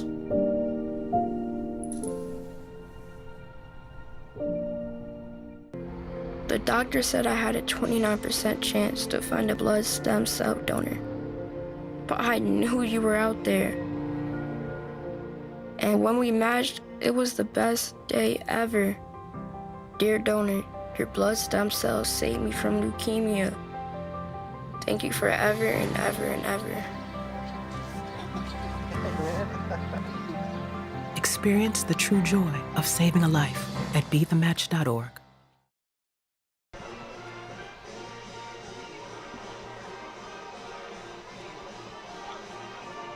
Welcome back here to Bullitt Central High School, where Grayson County is on top 14-7 at the half. Sam Gormley and Kaylor Decker with you. And Kaylor, I think that first half, I'd be very interested. I think Brian Jones is happy yet mad. Dissatisfied. That's probably the best way I could describe it. Because I think you saw some good things. You did, but this game could also be a lot worse. Like, you could be down at this point. You had the fumble that you recovered, and then you had two fumbles that you recovered technically, one on offense, one on defense, and then you had the low snap that gave them great field position that they didn't cash in on. But, I mean, you've got to kind of fix a lot of things, especially in those defensive contains, because he's had room to run. And you'd think with switching a game plan from last week, a kid that liked to exclusively run, you'd be able to stop it. And on offense, we've just missed on plays that were open, just kind of didn't execute them properly. Grayson County leads 14-7 at the half. Coming up, we'll talk to Matt Hayes again for part number 2 of our Grayson County Technology Center. A lot of great information with Matt Hayes, so make sure you stay tuned in and listen to that. That'll come up next here on K105. Look around your home, and there's probably something that was made right here in Litchfield. Leggett & Platt is a worldwide corporation making a wide range of products, including sofa sleeper and reclining hardware assemblies here at home. A portion of Ashley, Lazy Boy, or England furniture might have been made by one of your neighbors. Join the Leggett & Platt team today. We're a one-shift operation with competitive wages. Our motto is, we work hard so you can rest easy. Leggett & Platt is an equal opportunity, affirmative action, veteran, and disability employer. Here's a simple truth about higher education. If pursuing your purpose, doing what you really care about matters. If having a rewarding career matters. If a better financial future for you and your family matters. Then higher education matters. A brighter future is within your reach. Find out how at kyhigheredmatters.org. Brought to you by this station and the Kentucky Broadcasters Association. Are you looking for the best building materials in Litchfield? Look no further than Future Designs Building Materials. The builder's choice on Quarry Road has everything you need to build your dream home. Jim writes, I'm so glad I came to Future Designs for my new roof. The staff was so helpful and knowledgeable, and they made sure I got the right materials for my needs. Thanks, Jim. Future Designs is more than just a building materials store. Future Designs Building Materials on Quarry Road in Litchfield. FDBM.net. Building on experience. Connection builds community. It grows the minds of future citizens and leaders. Connection teaches. It encourages. It builds confidence. Through relationships, through partnerships, through small daily acts, through high-impact programs at all levels.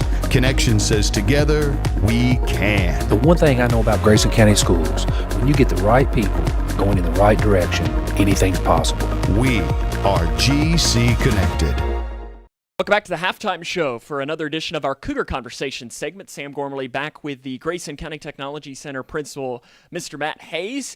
And last time we talked a lot about what happens inside the building here at the Technology Center, but there's a lot that happens outside the building through these students. Kind of a general, broad question, but recently and in the future, what are some of the things that your students are going to get the aspect to do? Last time we talked about opportunity, and I really think students are looking for opportunity. So that's something that we work really, really hard to provide. So just some opportunities that we've had, is we had a career awareness day where we took students to ECTC and they got to learn about specifically heavy equipment opportunities and machining and mechanics and how it relates to that. But it was just a general career awareness day. What's really nice is we kind of get to target specifically where students might want to go. So it's not just, let's just go visit a college campus, but let's be specific about the careers as it pertains to where you think you want to go. We had a Coding at the Capitol event where we had 5 students that got to go meet with the legislative body and show them how computer science can be relative. And so to kind of give you some background, we had 2 students that created a video game and showed like the coding that it took. And then the legislators have an opportunity to play the video game. And we had 2 students work together to take a computer-aided drafting schematics, and then they, obviously coded it through CAD, and then they were able to take CAD to convert that G code to an X, Y, and Z axis. So we had a machinist do that, and then they 3D printed a part that was broken. So they had to reverse engineer it all. So it was 2 students working together. And then we had a student that used coding to take a robotic arm to build like engineer basically a shape and then take it back apart. And so those were, just opportunities that, they get to show our legislative body how important computer science is. One of the things that we've worked really, really hard as a region, we work with Meade, and this year we invited Breck, but I'm not sure they're going to be able to attend. But Grayson and Meade started something called Tech Connect. And so we just took all the important opportunities that we have in our pathways, and we created an event where the students get to work collaboratively. So your team might be a Meade County student and a Grayson County student working against another Meade and a Grayson County student to machine a part, to perform first aid on an injured person. So those are some really neat things that we get to do. Of course, Manufacturing Weeks is coming up, and we have students that get to tour multiple facilities in the county. The Innovation Center, which is the legislative funded a center, for lack of a better word, in Owensboro to try to promote health science. Well, they have a virtual reality trailer that's going to come, and our students are going to get to walk through that, our advanced placement student and our health science students. We have over 70 VR headsets, virtual reality headsets, that are getting ready to be delivered to Grayson County, and that allows students to experience the definition that they've said is like, we can do an oil change in person, but we might not be able to teach you how to get up on a pole that's 300 foot off the air and do some fiber optic work to it. So they will use the VR headsets to supplement the in-person things that we can do. So we're really excited just about any opportunity. We are going to do a computer science week with all the elementary schools in December. We invite gifted and talented students to come over here and kind of just experience what is available in career and technical education. So, I say this a lot, like it's all about opportunities and exposure, and just to let students kind of know what's out there, because sometimes it's more important to, have a work-based learning experience and say, oh, I don't think I want to do that, but maybe I want to do this. And so we work really, really hard with our community and all the other, K through 12 to just give them experiences. Luckily, I can tell you right now that there's no shot I'm climbing up a 300-foot pole on VR or in person or whatever. You mentioned Manufacturing Week. What is that? So Manufacturing Week is it's usually the first week in October, but, we're at fall break usually then. So we have 40 students. Miss Brandy Lee, our transition coordinator, works with just a variety of businesses to provide opportunities for them to go to the business, see what happens there, and then come back and have a conversation about that. And so I would hate to even mention all the businesses because I know there's 5 or 6 involved, and I'm afraid, I might drop one and not remember it. But that is just kind of an opportunity to celebrate Manufacturing Week. We kind of talked about signing day. So think of signing day for 40 or 50 students. And like I was talking to a business leader at a football game, and they were talking about, we make a product in Grayson County that gets shipped from Grayson County to Taiwan. And, we don't think very often about like that happening in our community, but we have businesses that are providing things that are needed, and they need a workforce that is capable, and that's what we want to just provide exposure to, and that's what all these opportunities are about. Somebody in the community probably is listening to this broadcast right now, and they're saying, wow, I didn't know that everything that happened here. And they're thinking, I might have a way that I can help. How can they help? So we twice a year have advisory meetings. We're actually going to have one September the 28th, and then we'll have one in the spring. And that's basically where people from the community come in. And so part of our funding matrix is we have to have people that tell us what they need. And we talk a lot about that because, we're trying to produce a workforce that can be successful. So anybody that wants to participate in our advisory, I invite you can call the tech center, 270-259-3195, and ask to talk to Matt Hayes or Brandy Lee. Again, our number is 270-259-3195, and we'll give you those dates, and we'll invite you in on those times. And you might decide that you want to have a further relationship with us. And, we have shadowing. Shadowing, I think, is one of the greatest things that we do here in Grayson County. For those of you that aren't familiar, by definition, a shadow student can't take the place of a paid worker, and we have to be able to tie it back to CTE, which we're really creative with. But it just gives a student an opportunity to get out in the workforce. Again, you can't take the place of a paid worker. Work with someone and see where they can take that skill set. Like I mentioned before, like we have students that we can build ductwork here. And our students have built ductwork, taken it to a job site, and installed ductwork for people's HVAC. And I don't work. I'm not. I don't do anything in HVAC other than tear stuff up. But one of the local inspectors said that some of the ductwork our students have made has been some of the best ductwork he's ever seen. Now that's a testament to our business partner who has come in and given his time and energy and effort to help our students. And so we are blessed with so many people that are willing to help. But we're always willing to try to provide more opportunities and willing to increase those work-based learning experiences for our students. Great things are happening at the Grayson County Technology Center, and be sure if you can help, make sure you contact and reach out. That'll wrap us up here for today's edition of Cougar Conversation. We'll take a break. More on the halftime show comes up after this. The governor has declared a state of emergency, and evacuation is now underway as the storm approaches. The National Weather Service has issued a warning as it monitors the storm. Those in the following counties, therefore, should seek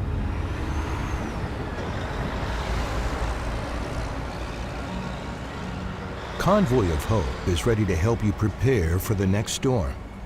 Visit convoy.org/prepare.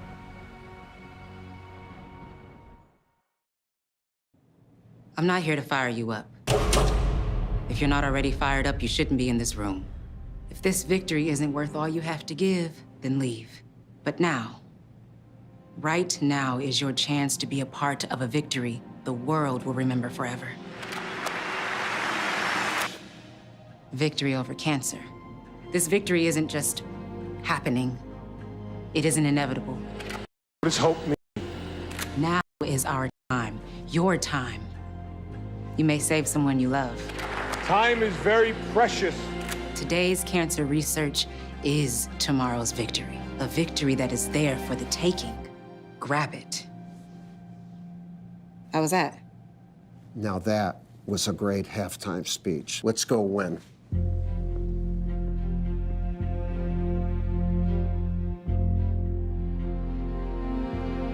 Don't give up. Don't ever give up.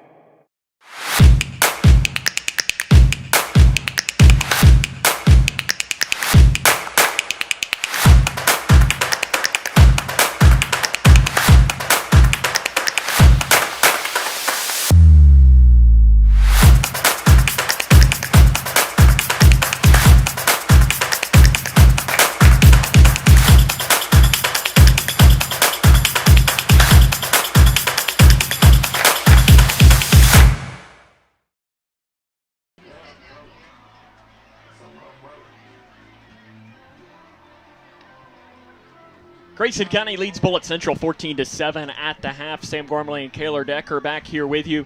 The scoring from the game, a 4-yard touchdown run by Caden Hanshaw, a 2-yard run by Jaron Van Meter for Grayson County, and a 5-yard run by Michael Anderson for Bullitt Central has made it 14-7. Kaylor, I'll try to find a quick score or two. I didn't bring any of those, but well, they haven't put the 3-minute warm-up clock back on, so maybe we'll have a little bit more time to kill.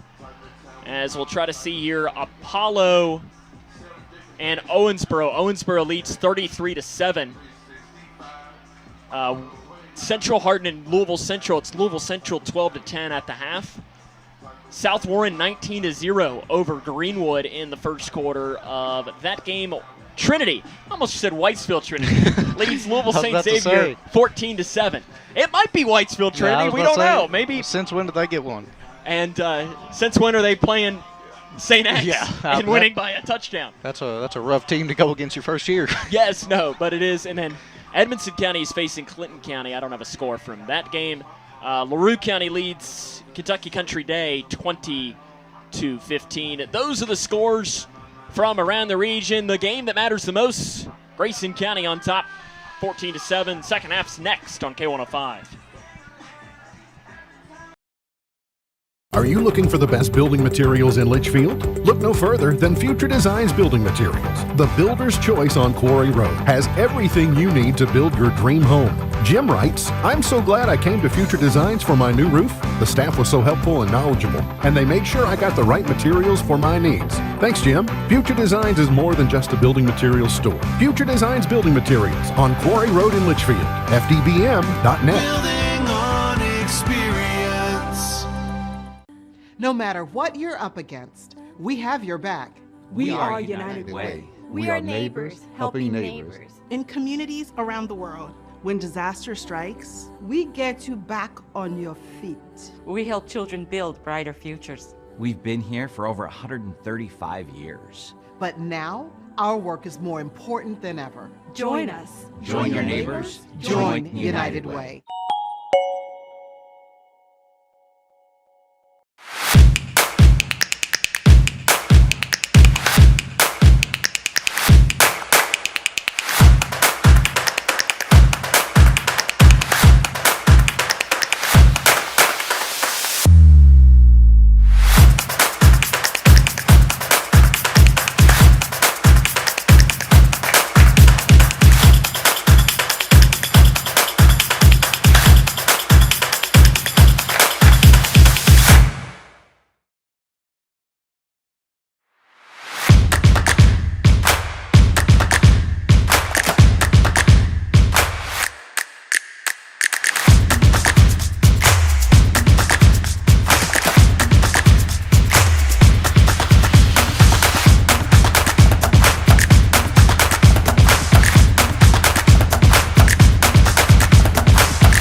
Here comes Grayson County. They're going to do a shot over to the far side. Grayson Chaffins runs down. He got it! Grayson County got the onside kick. He can't return it, but they did it. You saw it happen, Kaler. They took Grayson Chaffins, left him alone, hit him along the sideline.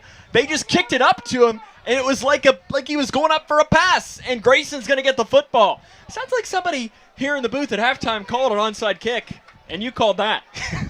I saw it. I didn't call it, but I saw it as soon as we lined up, and Bullitt didn't. And that's huge. Going up 2 possessions on a team. It's like the Super Bowl with Sean Payton calling it out of the half. Grayson County's going to have the ball placed on the Bullitt Central 38-yard line. I love the play call. Yes. I mean, that's tricky. Because you have a chance to go for not necessarily a knockout punch. Oh. Bullitt Central doesn't have a clock yet. I see one. It's all zeros right now, though. Well, game's over. I think we should just let the K105 Digital Productions clock here run it. What do you think, Kaler? I'm down. Listen, Trey Cook, he's a minute. You see, I mean, he's like moving hands. It's almost like he's got a third hand sometimes to stop that clock. The octopus. Yeah. Dr. Ock. We've been looking for a nickname for Trey. Maybe Octopus is the nickname. I don't know. I don't like that. Doc Ock. Doc Ock? Maybe. We'll figure it out. If you got any recommendations in the comments, make sure to throw it in there and give a nickname for Trey Cook. Or maybe he already has one that I didn't know about. The chef. The chef? Chef Cook? I know his dad is Yukon. We've got that. Okay, we've got a clock now. Maybe. And they're running it for some reason. The clock should not be running. I'm not going to complain. Oh, well. But now it also says the score is 0-0, Kaler, so. That's not right. No, it's 14-7, Grayson County leads. There we go. There we go. They could have left it at 14-6. I wouldn't have been mad. Sweet play, Hanshaw, left side, and he's dropped after a pickup of 2 yards, goes across that left side of the line. Gets 2. That outside run for Caden just hadn't been there and yet. You got to keep running it, though, because the dam will break. It's keeping them honest. and eventually you're going to break it. But those keeps that Colby's had, the reason he's been having success on those is because they're flying so hard to stop that. So you're okay with that. That's a setup play. And he's had a lot of success on that. I mean, Colby might be the leading rusher right now. 75 yards rushing, I would assume. Maybe not quite that high, but he's up there. 2nd and 8 for Grayson County, placed on the 36-yard line of Bullitt Central here early on in this third quarter of play. Chafin's in the eye. Gotta hurry. Van Meter, you got 3 on the play clock. 2, 1, gets it off. Hanshaw run left side. Nice cut. Bounce it outside to the 30, to the 25. Blocker in front of him, down inside the 15, and he's brought down in the red zone. First down, Grayson County. Great move by Caden Hanshaw. Carries it down for a pickup of 22 yards. That was a very patient run. He got in the second layer and then saw that everybody had kind of crashed down to the middle of the field and kind of jump cut to the outside. First down and 10 for Grayson, placed down to the 13-yard line, so officially 23 yards on the run for Hanshaw. Grayson County in no rush. Up a touchdown with 10.5 to go in the quarter. Looking for another ad. Chaffins looks to the sideline. He has 10 on the play clock. Gotta hurry again. 5 on the play clock now for Chaffins. Hanshaw, left side run, breaks a tackle inside the 10, runs into a man and is almost like suplex of sorts down to about the 9-yard line. That's successful. You'll take that. 5 yards on the run for the freshman, Caden Hanshaw. Biggest thing with Caden, too, is he is inching closer to the 1,000-yard mark for the season. He would become the first freshman in program history to run for 1,000 yards. And only, I believe, it's the 13th in program history. Because the last one would have been Caden. Correct. So that's 3 years. And if the quarterback wasn't so greedy that year, Caden might have had even more. Right? Probably. 2nd down and 6. 9.5 to play in the third quarter. Mason Carroll shifts from the near side to the far side. Maybe an extra blocker. Ball placed in the far hash. Hanshaw up the middle. Nice move by Hanshaw, and he goes down to about the 5-yard line. And that's you're fine with that still. That's 4 yards. Yeah, about 3.5 on the run there. It gets down to need about 2.5, 3.5. No, actually, but more like 2.5 yards. 5.5-yard line is where the ball is. Need 2.5. Actually, don't say 6. So it'll be a 3-yard pickup. 3rd down and 2.5, 3. Yeah, 2.5, 3, depending on short how you want 3. to do I'll say that. We'll just say 2.5 because that sounds a little bit better. Yeah, sounds like we're smart. And we need to sound as smart as we can. 8:45 left in the third quarter. Grayson County up 14-7, looking to add another touchdown. Offset I formation. Nice play Pitch call. handsaw to the 5, and he's down past the first down marker, down at about the 2. And they're just feeding Caden Hanshaw right now and just punishing this Bullitt Central defense. And that's, as a defense, deflating. Yes. As an offense, you love it because you're just going to look at them and say, I'm going to do this. You're not going to stop me either. Stop me, is what you're saying. And Bullitt Central had done that in the first half, but on this drive, they had the one stop on the run, the first one, I think, and since that point, Caden's doing whatever he wants. Part of that, I think, is the huge momentum swing coming off that onside kick. Under center. Handoff, Hanshaw, untouched, touchdown, Cougars. Right up the middle, Grayson County leads 20-7 with 8:14 to go here in the third quarter. And I don't know, that's not going to show up on the stat sheet, but Jaron Van Meter just absolutely, I don't even know what to describe, just took out their safety. I heard it from up here and looked down and saw the safety on his back. All 3 touchdowns for Grayson County. The runners have been untouched. That's a good sign. And we're going to have a offside on the... I'd go for it. Yeah, now you're down to the 1. Why go not? For it. Yep, he's getting Colby. Let's do it. Colby Chafin's throwing a helmet on. And, hey, there's nothing better than a quarterback saying, hey, go back in there.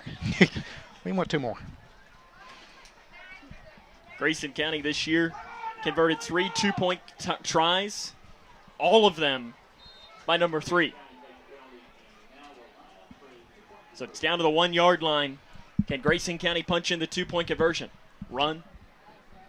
It's hard to pass this close to the end zone. Probably just what they've been doing. I mean, I was a quarterback. Right up the gun. If a quarterback's saying run. And it's to Hanshaw, untouched, 2-point conversion, good. Grayson County leads 22-7, 8:14 to go in the third. This is Cougar football on K105. Look around your home, and there's probably something that was made right here in Litchfield. Leggett & Platt is a worldwide corporation making a wide range of products, including sofa sleeper and reclining hardware assemblies here at home. A portion of your Ashley, Lazy Boy, or England furniture might have been made by one of your neighbors. Join the Leggett & Platt team today. We're a one-shift operation with competitive wages. Our motto is, we work hard so you can rest easy. Leggett & Platt is an equal opportunity, affirmative action, veteran and disability employer. The governor has declared a state of emergency, and evacuation is now underway as the storm approaches. The National Weather Service has issued a warning as it monitors this storm, including the following counties therefore should seek.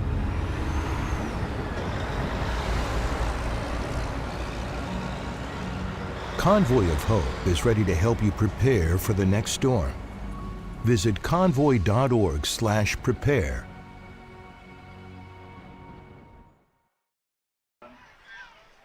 Grayson County has the lead 22-7, 8:14 to play in this third quarter. Caden Hanshaw, a 2-yard touchdown run after Grayson County had the onside kick that was recovered. Last time they kicked it from the far hash. They're shifting this time to the near hash. It's not onside this time. As they snuck Grayson, Chaffins pretty much just stood him along the sideline. Grayson is down here on this near side this time. That would be the tough. Ball is laying down flat. I don't think he meant to do Which that. you do see kickers in the NFL do that. Onside kicks, they'll do that, but I don't think he wanted to. And Ethan Mudd just pointed and said, the ball sideways. That might make things a little bit more difficult.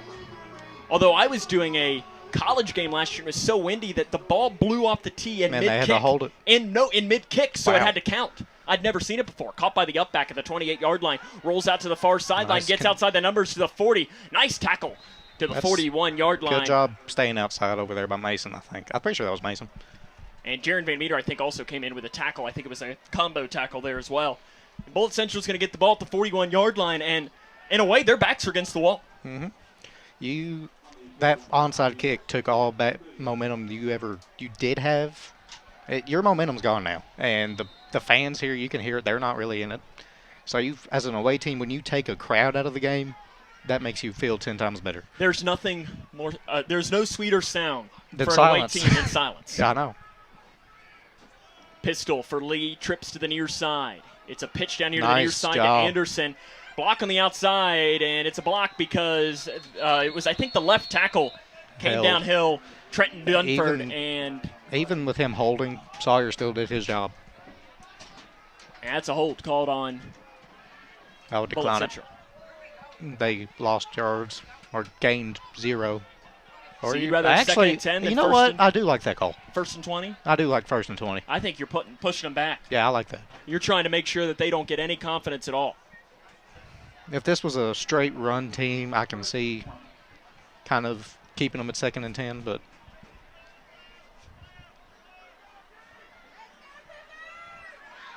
that's still a great job by Sawyer being able to seal the edge even though he was getting held. Running back to the left of Lee. Steps up. He's looking to scramble to the near side of the field. There was a big block. He just kind of flips it out like Mahomes. And there's a penalty flag coming in. Caden Hanshaw took out Tobin, the receiver who was intended, and every flag comes out. I think he was expecting that ball to actually be catchable. It was way over the head. Yeah. It was like a little shovel pass of sorts. He went to play the receiver instead of the ball. And that's huge. 7:50 left in the third quarter, and that's an automatic first down, too. So that hold did nothing. If anything, you just get 5 more yards. Yep. And move those chains. It should move the chains. Or if they're not, I'm not going to complain. They're not. They haven't moved the chains, so I guess they're going to say first down and 5, which is not correct, but if anything, you want it to be first and 10, Grayson. Pass far side, complete at the first down marker, trying to come back towards the near side. He breaks a tackle, breaks through to the 45, down to the 40. Just trying to make something happen. Was the number 33 for Bullitt Central, who's not on the roster. That's bad pursuit. You're starting to give them hope again, and you don't let them breathe. 7.5 to play in the third quarter. Grayson County leads 22-7. Because, I mean, a touchdown here, and it's ball game right back. Yeah, I mean, don't let them breathe. Cut off their airflow. You saw a couple of big picks, timely picks last week. Let's get another donation for Sheriff Norman Chaffins here on this play. Lee rolls out to the far side. He has a receiver in the flat, throwing up the field, right on cue. Caden Hanshaw picks it off to the near side to the 40. He turns back upfield at the 45. Blockers in front of him, runs right by an offensive lineman who didn't know he was there. To the 30, to the 25, tries to break out of the tackle of the quarterback, and Hanshaw is down inside the 15-yard line. Big interception return by Caden Hanshaw of about 60 yards.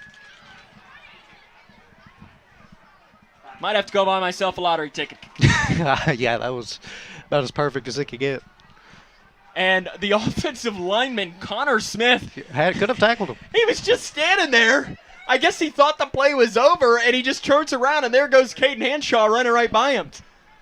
The big boy was looking at the sideline, and he's probably saying, well, what just happened? Yeah, I'd say we're going to take Caden out for this series. Give him a breather. But, I mean, when you have two equally good running backs.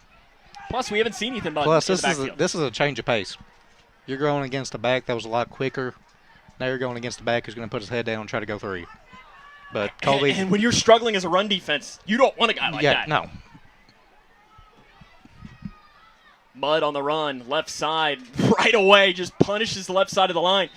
Ends up only getting about 3, but those runs, he just had the introduction. Yes, those runs are what sets up the bigger ones. And if anything else, he just told the defensive end, saying, hey. I'm here. Yep. Hello. Because if you look at kind of your power backs in the NFL like Derrick Henry, they're not that great in the first quarter. Now, they'll break some time to time, but if you look at their fourth quarter numbers where they've had time to break down a defense, that's when they pop them. Kept by Chaffins, right side, lowers the shoulder at the 5, continues and carries men down to about the 1-yard line. Colby Chaffins picks it up, and he's a 9-yard pickup. First down, Grayson County. And here comes the potential for a knockout punch. It might be a little early to call it quite a knockout punch, but with 18 minutes to go, your chance to go up. That was a great run by Colby, too. Good read, too. Saw the 3 technique come crash down. Pull out of his stomach, follow your running back. Under center. It's a run up the middle for Hanshaw. He didn't get it. First down and goal from the 1. No yards on the play. I've almost kept Ethan in there. Yeah. I mean. You know what I do here? I'd quarterback sneak. Let's get Sawyer another touch. Yeah, that's true. I'm sure he's knowing what I know about Sawyer, I'm sure he's going to tell Brian Jones, give me the ball. Give me the ball. Give me the ball. Let me throw it. There's nothing those big boys want more than to score a touchdown. You tell me that Ethan Hall wouldn't have won a touchdown. If Ethan Hall got a touchdown, his head would have never shrunk. You'd have never heard the end of it. If he's not watching tonight, he's been very quiet. If he's watching. Yeah. Pitch to Hanshaw, far side. Nice block by Van Meter. Hanshaw, end zone, touchdown, Cougars. 28-7, Grayson County has the lead. They're up by 21 points on the 1-yard run by Hanshaw, his third of the game.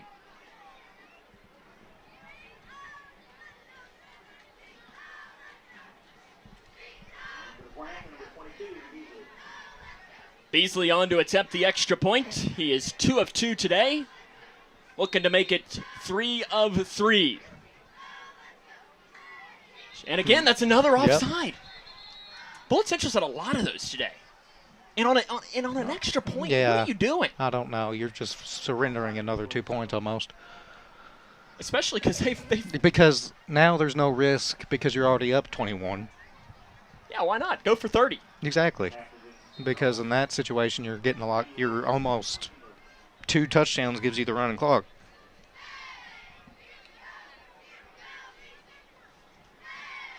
Hanshaw's already converted on 1 2-point try. And go in the power I. Maybe we'll see Sawyer get it here. They gotta hurry. They got 5 on the play clock here. Chaffins gives it to Hanshaw, and Hanshaw's not going to get it. Driven backwards. 4:59 to go in the ball game in the third quarter. Oh, flag on the Personal foul, number 55. So it'll be another. They should get another attempt at it. Or it's a dead ball, wouldn't it? So it'll be on the kickoff. As 55 is David Neal Wright. Is what I was looking down at the notes when it happened. Was it on the because he speared him on the tackle or? No, it's on number 55 down here. What did he do? It looks like he tossed one of our linemen after the play was over. Dead ball. 2 for personal fouls, I think, called against Bullitt Central. I think I saw him do it twice. So it should be on the kickoff. Can you do one now and one on the kickoff? I don't think so. But it should be on Let's the see kickoff. what he'll do. We're talking with Brian Jones right now. I'd put it on the kickoff. You're up by 21. Pin them. And looks like that's what I would. We're going to keep it here, though. Kicking from I was going to take a break, but now that we've... Well, I don't know what they're going to do. Because Grayson County's offense is still kind of stationed as if they're not going to... And I think the official's kind of like, hey, what are we doing? Don't know if anybody knows. I don't. Well, Bullitt Central seems to be thinking it's a kick. It should be, because it was after the play.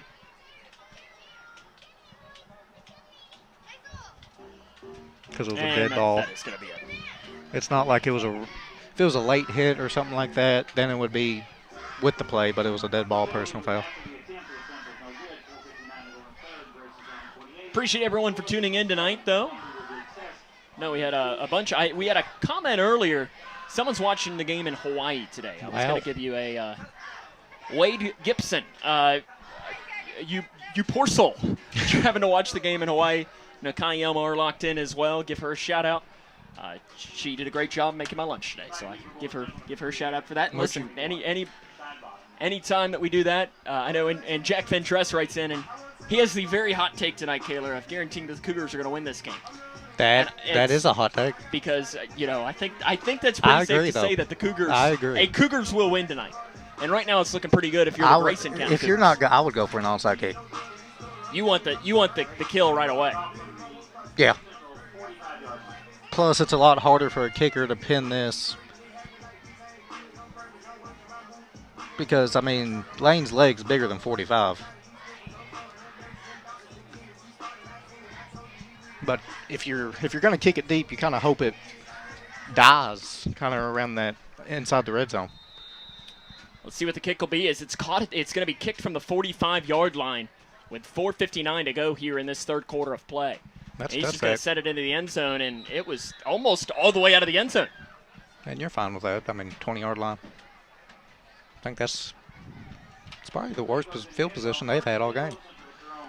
It'll be at the 20-yard line. With 4:59 to go, I'll be able to tell you their drive in this was at their own 31, their own 35, their own 38, and the Grayson County 19 have been their drive starts. So you are correct in saying it's not like they've been dominating field of position except for that first drive of the game, which I still think that answer by Grayson County was huge. Yes. Lee all alone. Actually, Wildcat. It's Anderson. On the run, right side, he has a hole and space to work outside the numbers to the 25, and he's shoved out of bounds at about the 27. And it was a nice play by Carroll to make sure he didn't give him an extra shove as he was going out of bounds. 7-yard pickup. The worst part about those is you have to take the fall. You can't use them to brace yourself. That's why a lot of people do get called for it. 4:50 left in the third quarter of play, 28-7. Grayson County well in control of this game. Chris Drake, he's watching from behind here. Assistant coach for Grayson County. Under center is the quarterback run right up the middle. I think that's Anderson again. And he gets up to about the 31-yard line, and a whistle blown. They stopped the clock because he got the first down. I saw it. They were stopping the clock, and I saw Cougar a little slow to get up, and I got worried that was an injury, but it's a 4-yard run.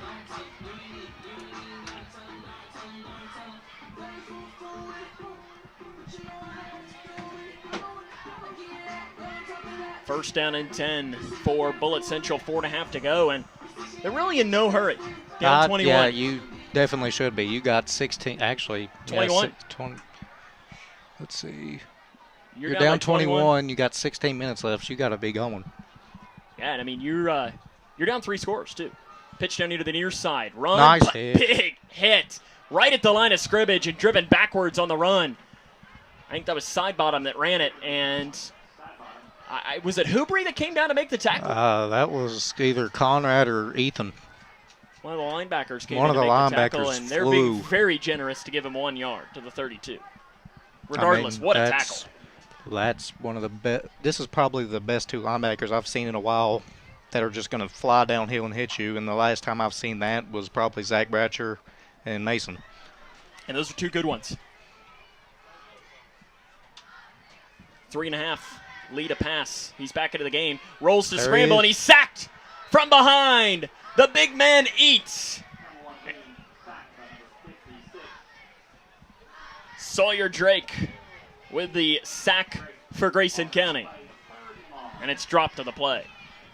Back to the 27-yard line, loss of 5 yards. And now, if the back wasn't against the wall for Bullitt Central. It really is. 3rd and 14.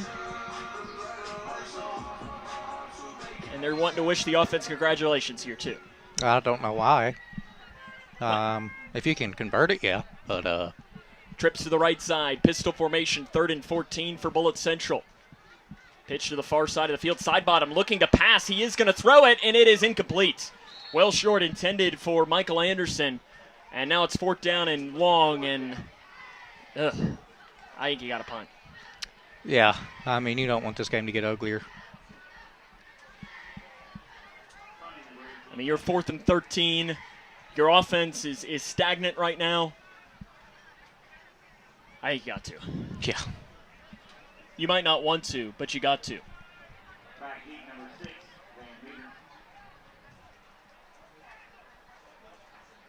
2 minutes and 43 seconds left in the 3rd quarter, 28-7. Grayson County leads Bullitt Central, trying to move to 2-0 in district play. And that would officially solidify a spot in the playoffs, too. Punt is straight up into the air. Over to the far side, it ends up hitting and bouncing and ends up taking a Bullitt Central bounce, and it rolls past the 1st down marker, and it's going to be down at about the 43. It's a 16-yard punt for Bullitt Central. And Grayson County's offense is going to come back out here, and the daggers are kind of sharpening there on that sideline if it's not already been put in. You've been in the forge for a while.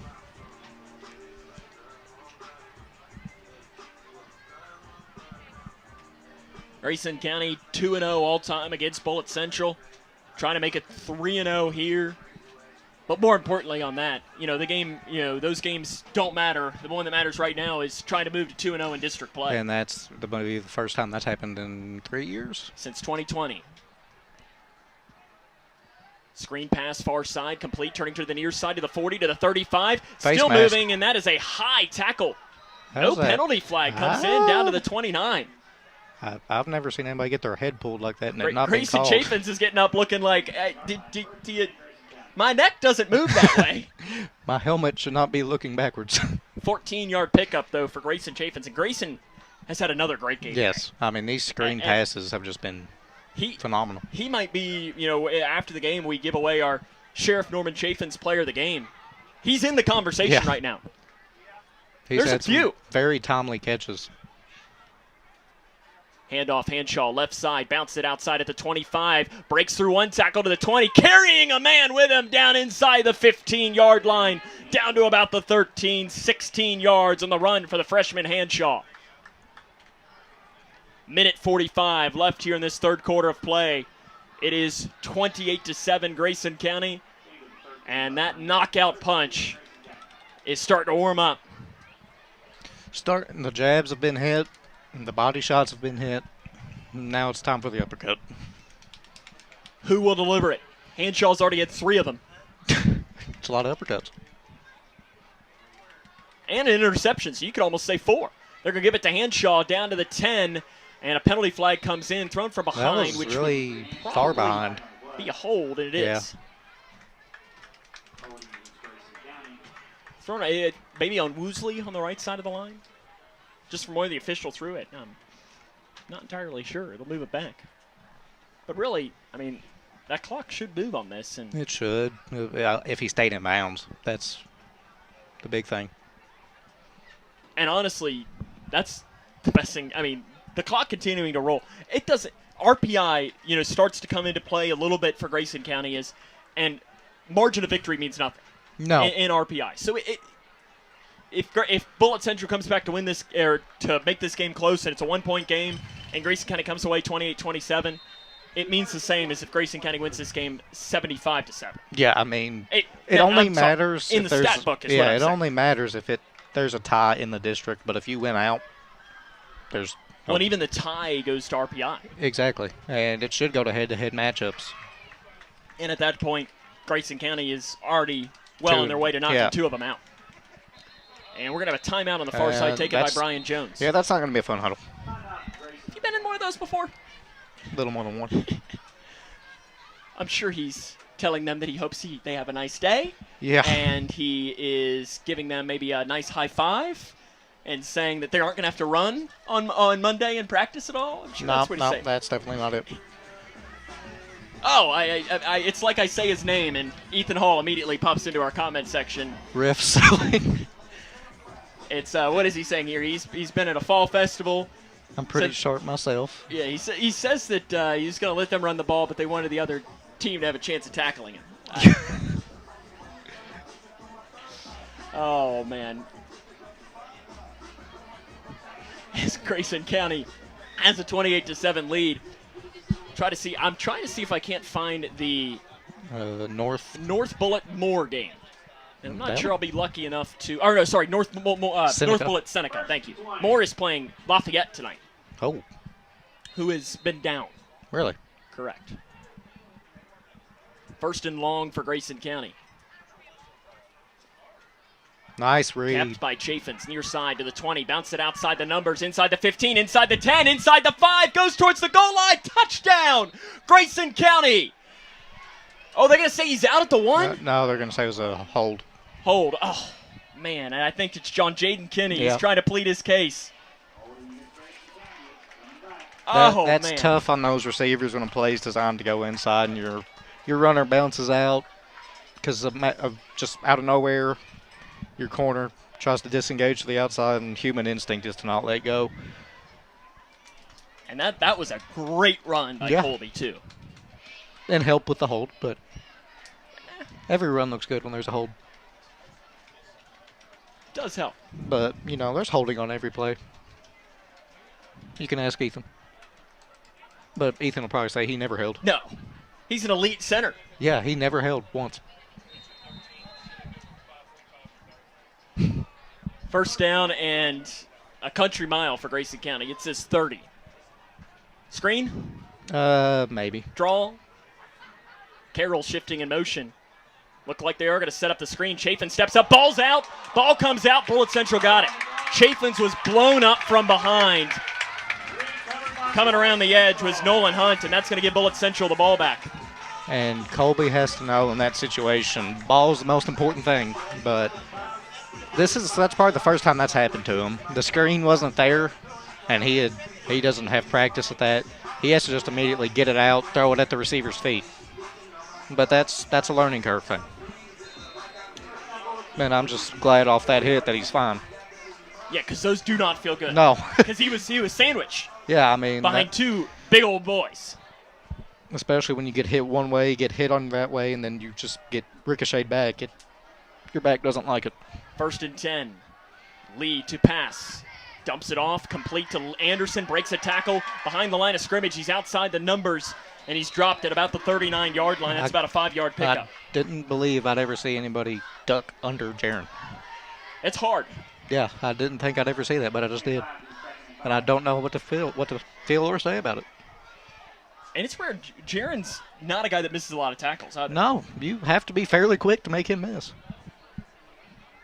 36 seconds and counting, 28-7. Grayson County leads. And you predicted it, Kaylor. I know. Yeah. Ethan says he never had anybody. If I ask Brian Jones that, will he say the same thing? Low snap, Lee, and late penalty flag comes in. False start. It's got to be a false start. Wondering if that had something to do with a bad snap. Could have been a snap infraction. And now a penalty flag comes out after, and it ends up hitting the kid in the head. That's going to be on them, It's too. probably going to be on him. I don't think it was on him. There's another kid closer. Dunford. He said something to the official, Yeah, I guess. something was said. And listen, when you're down 21. Don't do yourself any worse favors. I know emotions take over, but. And I'm sure there has been a couple of times where you wanted to say something. So false start. And that's going to turn out to be a 20-yard penalty. Unsportsmanlike conduct called on Bullitt Central. And they're telling head coach Lewis Clark who it was called on. Dead ball, false start. Okay, we're doing it again. Dead ball, unsportsmanlike conduct on Bullitt Central. And this is now going to just drive them all the way in the wrong direction. The PA announcer, I liked it. Second and a lot, he says. Yeah, I mean, there's no point in saying it. It is, and he's not wrong. It's back to the 19-yard line, so it's 2nd and 25.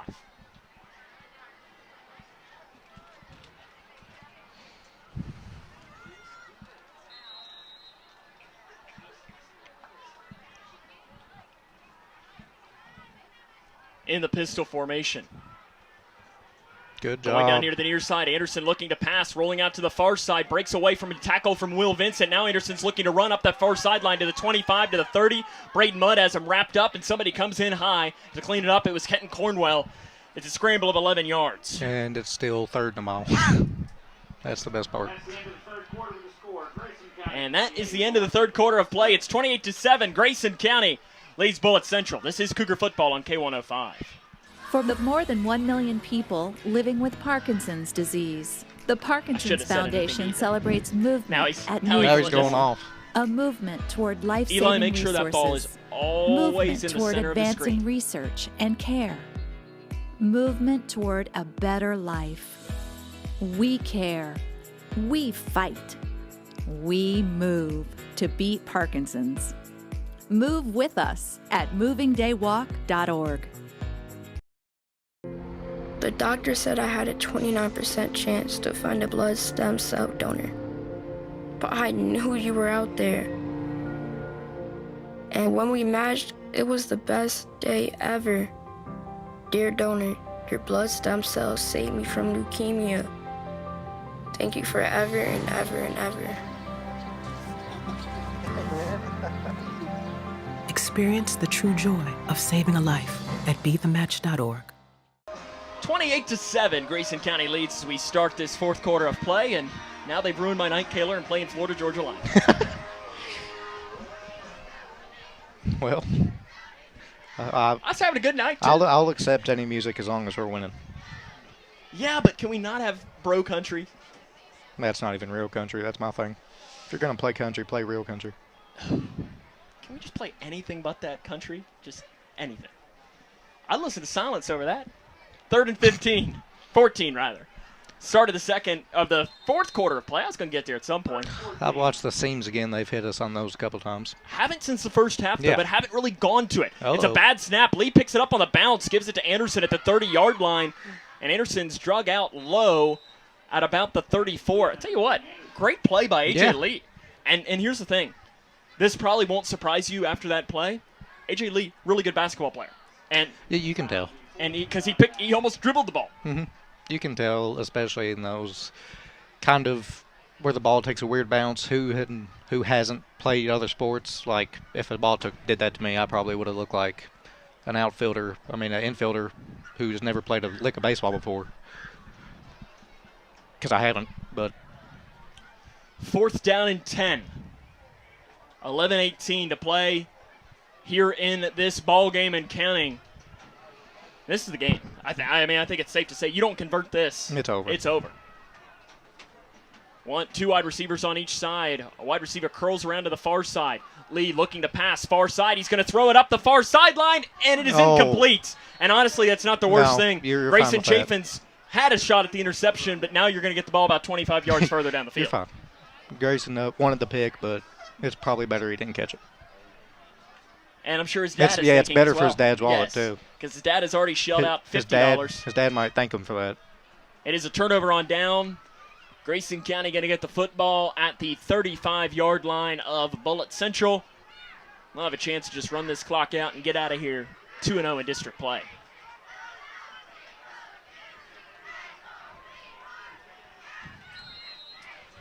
Brian Jones told us before last week that he wanted to make sure that teams learn about what Grayson County football is. And what do you want them to know? He said, pretty much what their line has been is he wants them to know that be the hammer.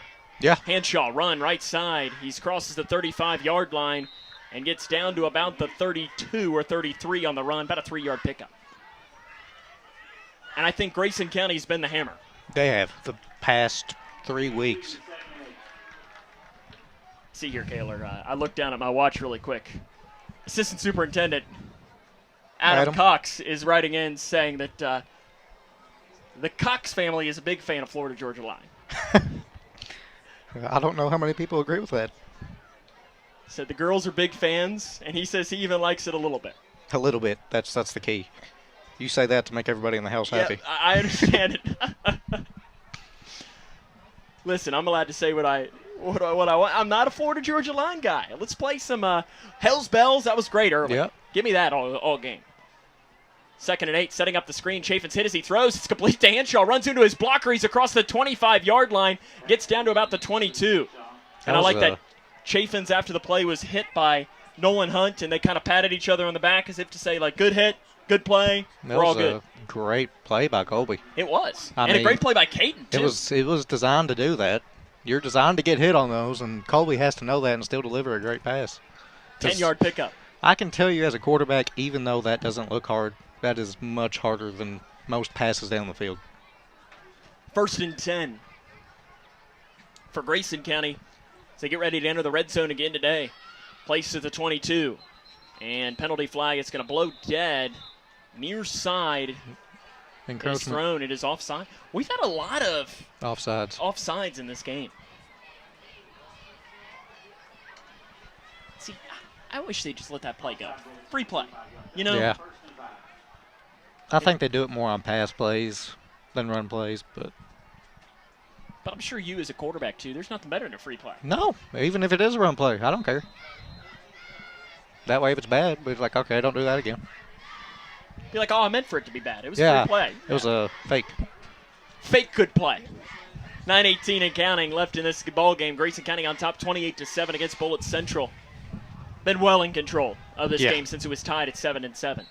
And another ball blown dead. This one might be false start. I think it's a false start, and I think it's going to move us back the other way. We just wanted to get even. Yeah, it happens. Just play traditional football, get 1st and 10. Back to the 22. Back and forth we go, but that clock keeps on rolling. And that reminds me what Mike Vrabel did in the playoffs against the Patriots one year. And Bill Belichick could do nothing but watch. And tip his cap. Because 2 false starts, and that clock kept it choking. 1st and 10.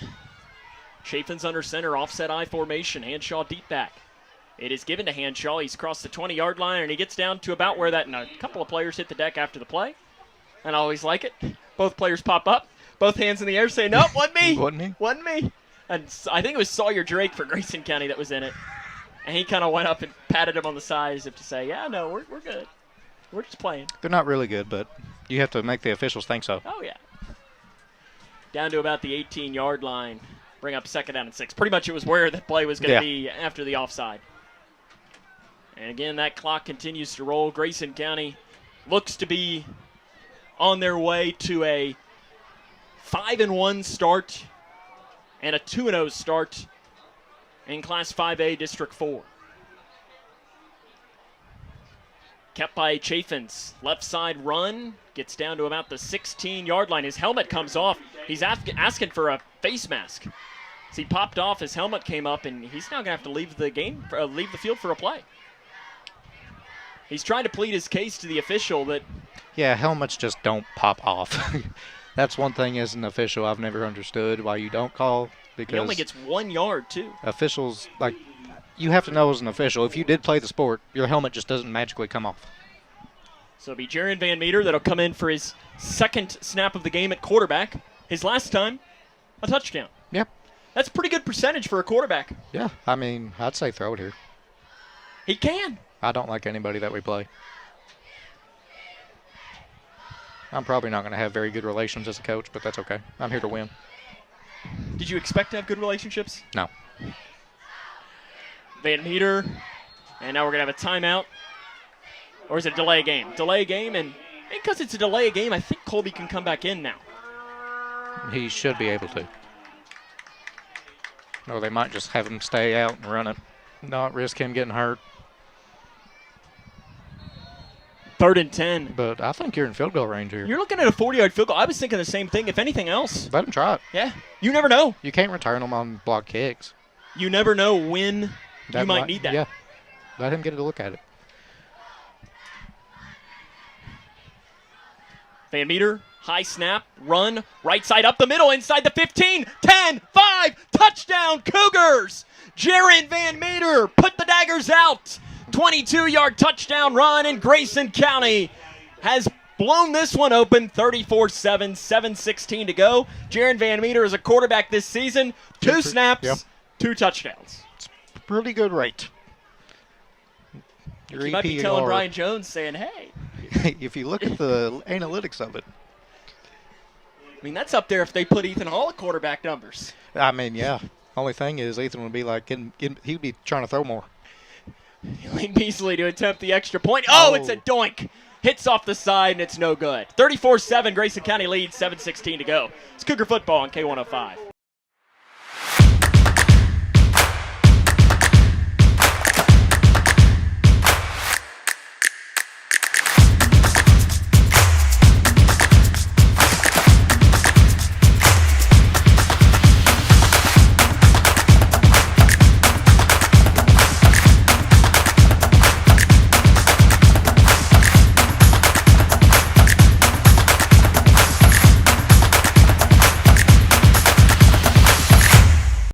Are you looking for the best building materials in Litchfield? Look no further than Future Designs Building Materials. The builder's choice on Quarry Road has everything you need to build your dream home.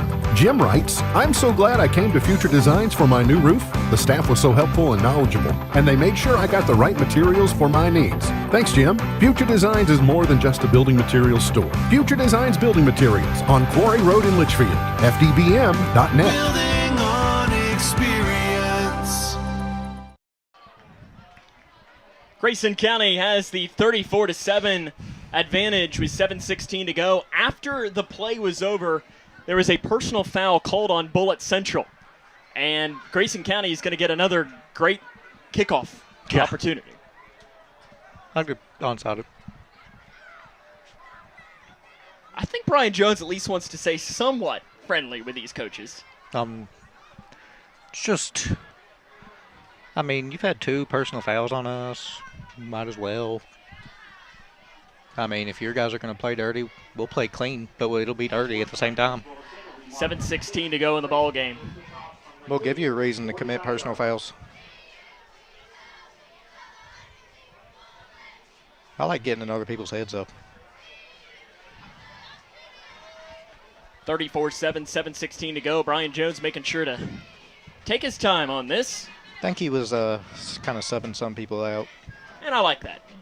I'd be interested to see, too, if Grayson kind of gets another possession. See little Jake Bratcher. He might. I'd say. Get his first varsity experience. Because, I mean, they have 7 minutes, so it's very possible. And the ball fell off again. It did, and he's going to have to go back and get it and pick it up. Here we go. He's giving them some issues today. It happens. That darn T. We need to get, I don't know if Brian Jones has any dogs. We need to get the dog. I think he does. We got to train it to be one of the T dogs. He has a dog, I think. I'm sure he does. Seems like a dog kind of guy. Right up the middle. And it rolls into the end zone. Bullitt Central had another on that play. Might have been Matthew McAllister. Got kind of shoved after by a Bullitt Central player. And I love what I saw from McAllister. Just walk away? Yeah. Because you're going to be the one that gets the penalty call. Get caught, yep. Second one, almost always, is the one call it. See Ethan Hall, former Cougar. Can I say legend? He'll say legend, so you might want to say legend.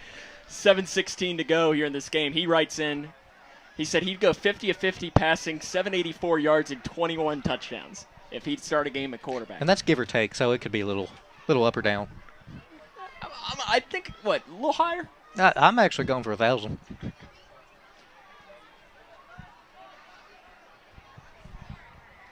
Love this game here from Grayson County. Bullitt Central has it. Rolling out his lead to the far side, being chased by a defender, throws it out of bounds. Nice catch on the sideline by somebody. I think it was Matthew Phillips. Hey, pulled put him at receiver. He immediately get it. Let's see some tight end. You know those offensive linemen, they're ready for their moment. Hey, I will say probably one of the best pair of hands I saw was Ethan Hall. 7:07 to go. 34-7. I never saw that man drop a pass.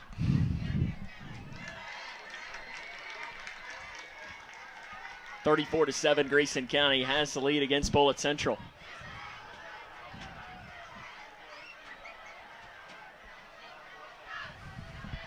And Jake Bratcher is in, it looks like.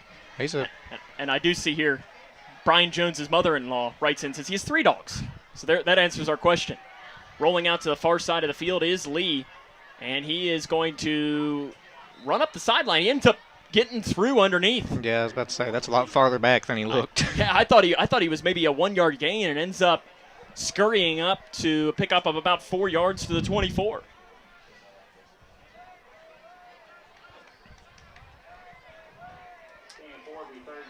.6:54 to go in the game. Grayson County leads 34-7.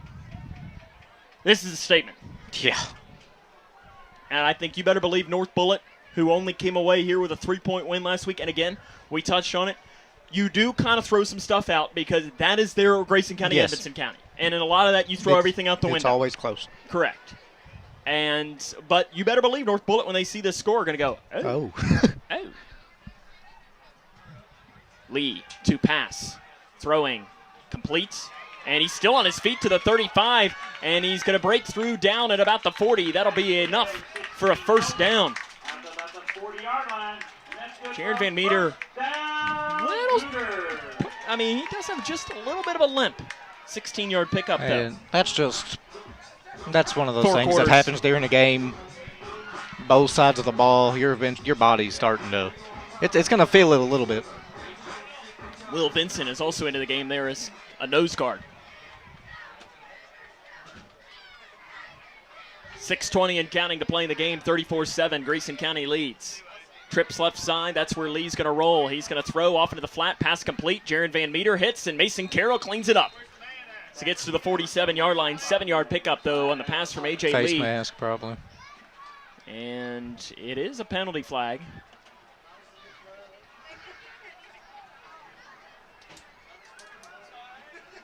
Because his helmet came off. I thought that doesn't mean that it's a... Well, it does if you're at home. Personal foul, face mask called against Grayson County. And that's going to give Bullitt Central ball in positive territory. Grayson County still on top 34-7. Cougars will face that North Bullitt team a week from tonight. Again, that'll be a 6:30 Central Time start back in the friendly confines of Cougar Stadium. Back in our air-conditioned press box. It would be nice.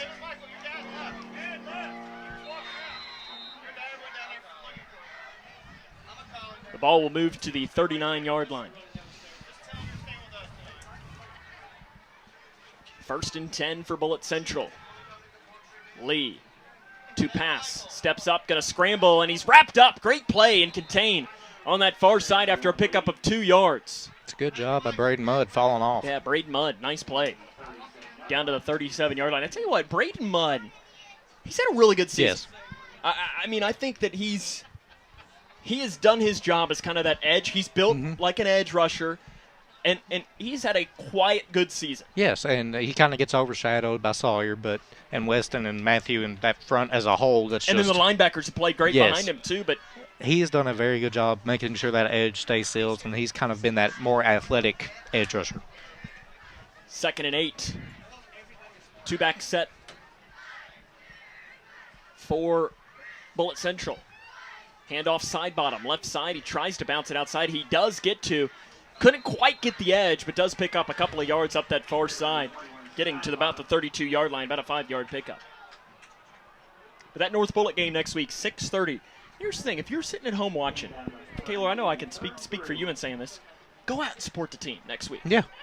They will appreciate it. And listen, they deserve it, too. That's maybe the most important thing. Probably the best start I've seen.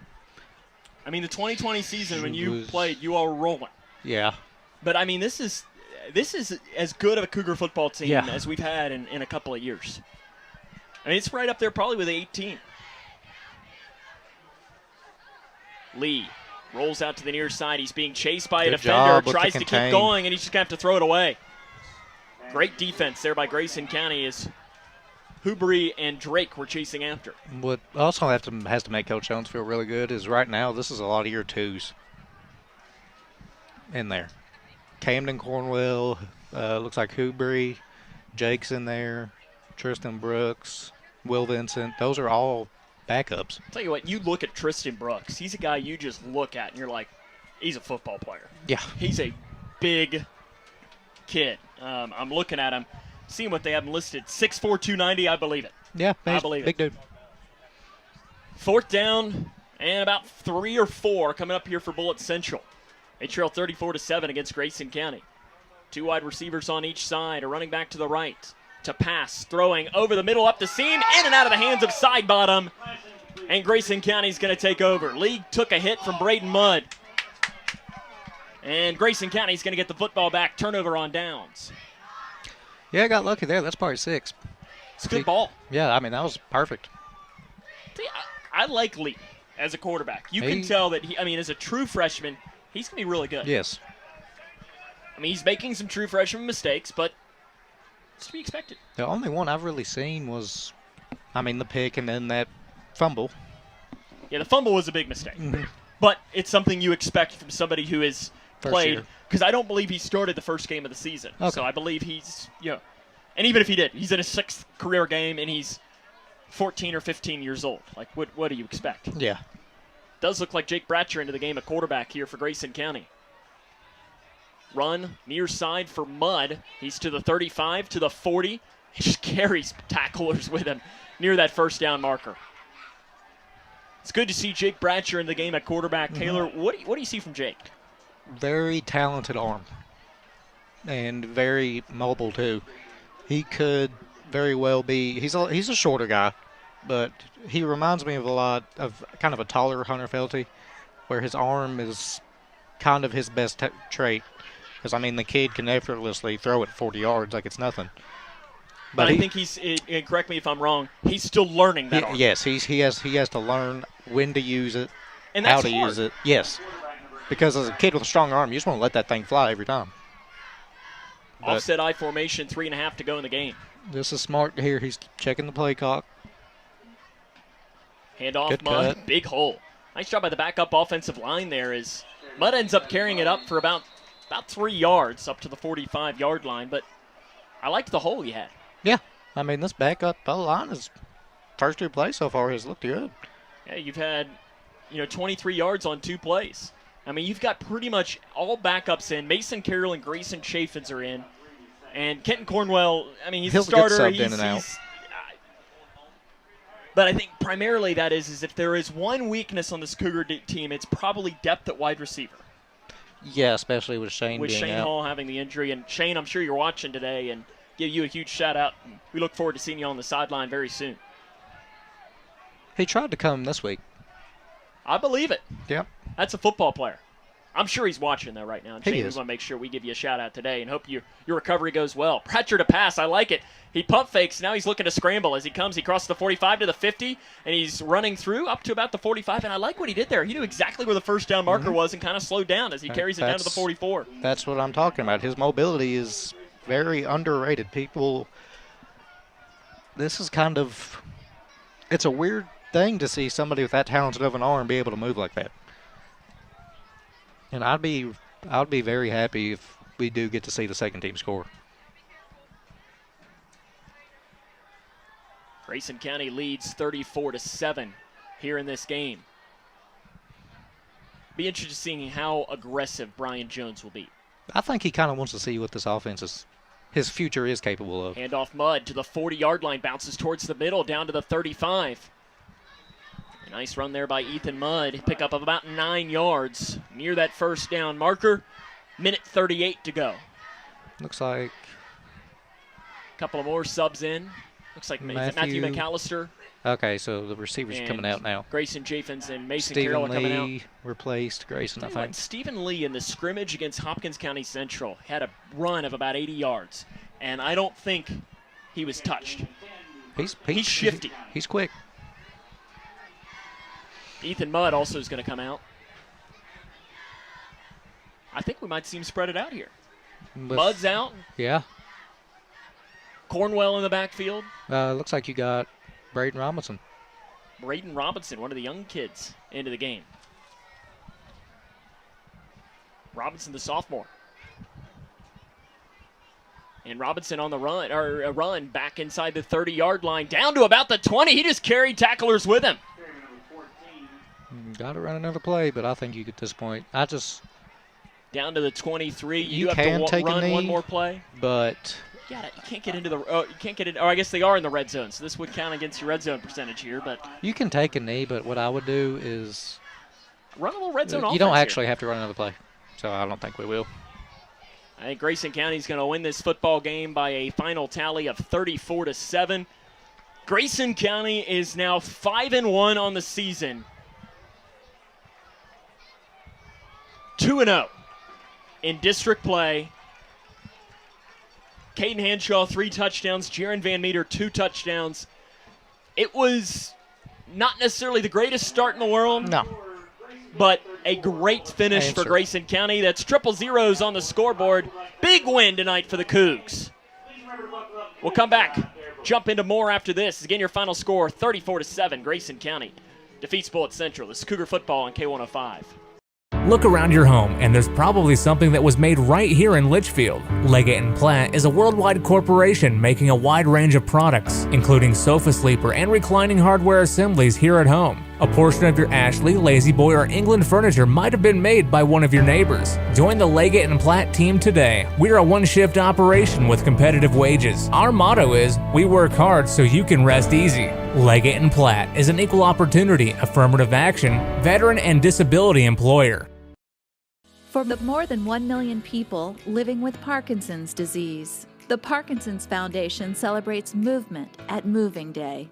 A movement toward life-saving resources. Movement toward advancing research and care. Movement toward a better life. We care. We fight. We move to beat Parkinson's. Move with us at movingdaywalk.org.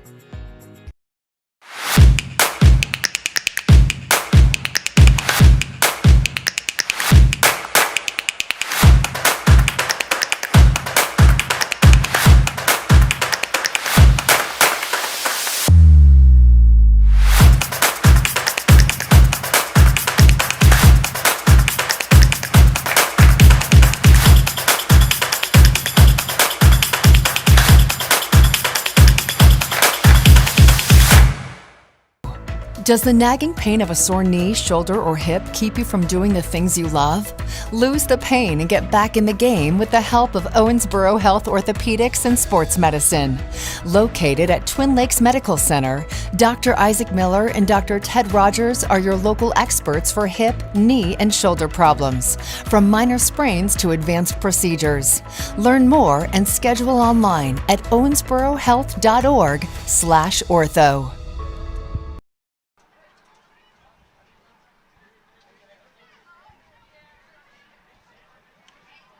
Welcome back here to Bullitt Central High School, where Grayson County runs away with a 34-7 victory against Bullitt Central. And I like this here, Kaylor. They have a on the scoreboard here. It's kind of an interesting. We just lost, but there it is. Yep, show it on K105 Digital Productions. We have the.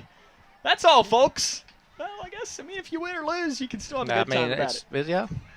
34-7, Grayson County wins. We'll jump into the fifth quarter show after this. This is Cougar Football on K105. Connection builds community. It grows the minds of future citizens and leaders. Connection teaches. It encourages. It builds confidence through relationships, through partnerships, through small daily acts, through high-impact programs at all levels. Connection says together, we can. The one thing I know about Grayson County Schools, when you get the right people going in the right direction, anything's possible. We are GC Connected. I'm not here to fire you up. If you're not already fired up, you shouldn't be in this room. If this victory isn't worth all you have to give, then leave. But now, right now is your chance to be a part of a victory the world will remember forever. Victory over cancer. This victory isn't just happening. It isn't inevitable. What does hope mean? Now is our time, your time. You may save someone you love. Time is very precious. Today's cancer research is tomorrow's victory. A victory that is there for the taking. Grab it. How was that? Now that was a great halftime speech. Let's go win.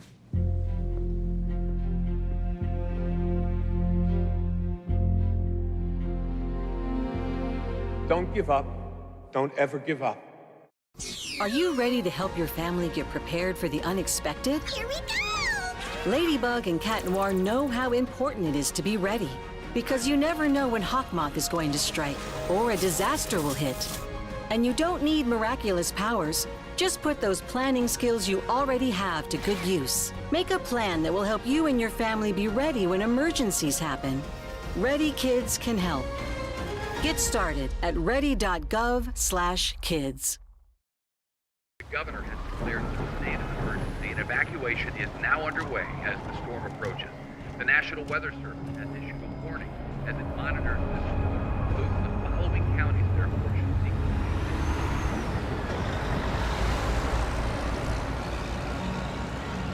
Convoy of Hope is ready to help you prepare for the next storm. Visit convoy.org/prepare.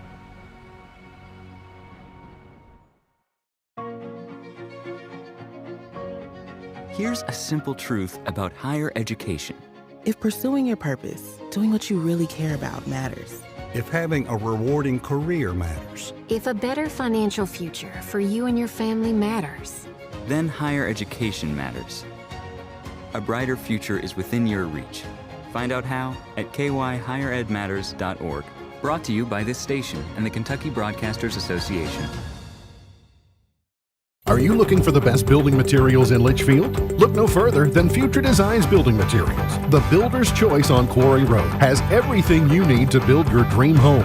Jim writes, "I'm so glad I came to Future Designs for my new roof. The staff was so helpful and knowledgeable, and they made sure I got the right materials for my needs. Thanks, Jim." Future Designs is more than just a building materials store. Future Designs Building Materials on Quarry Road in Litchfield. FDBM.net. Building on experience.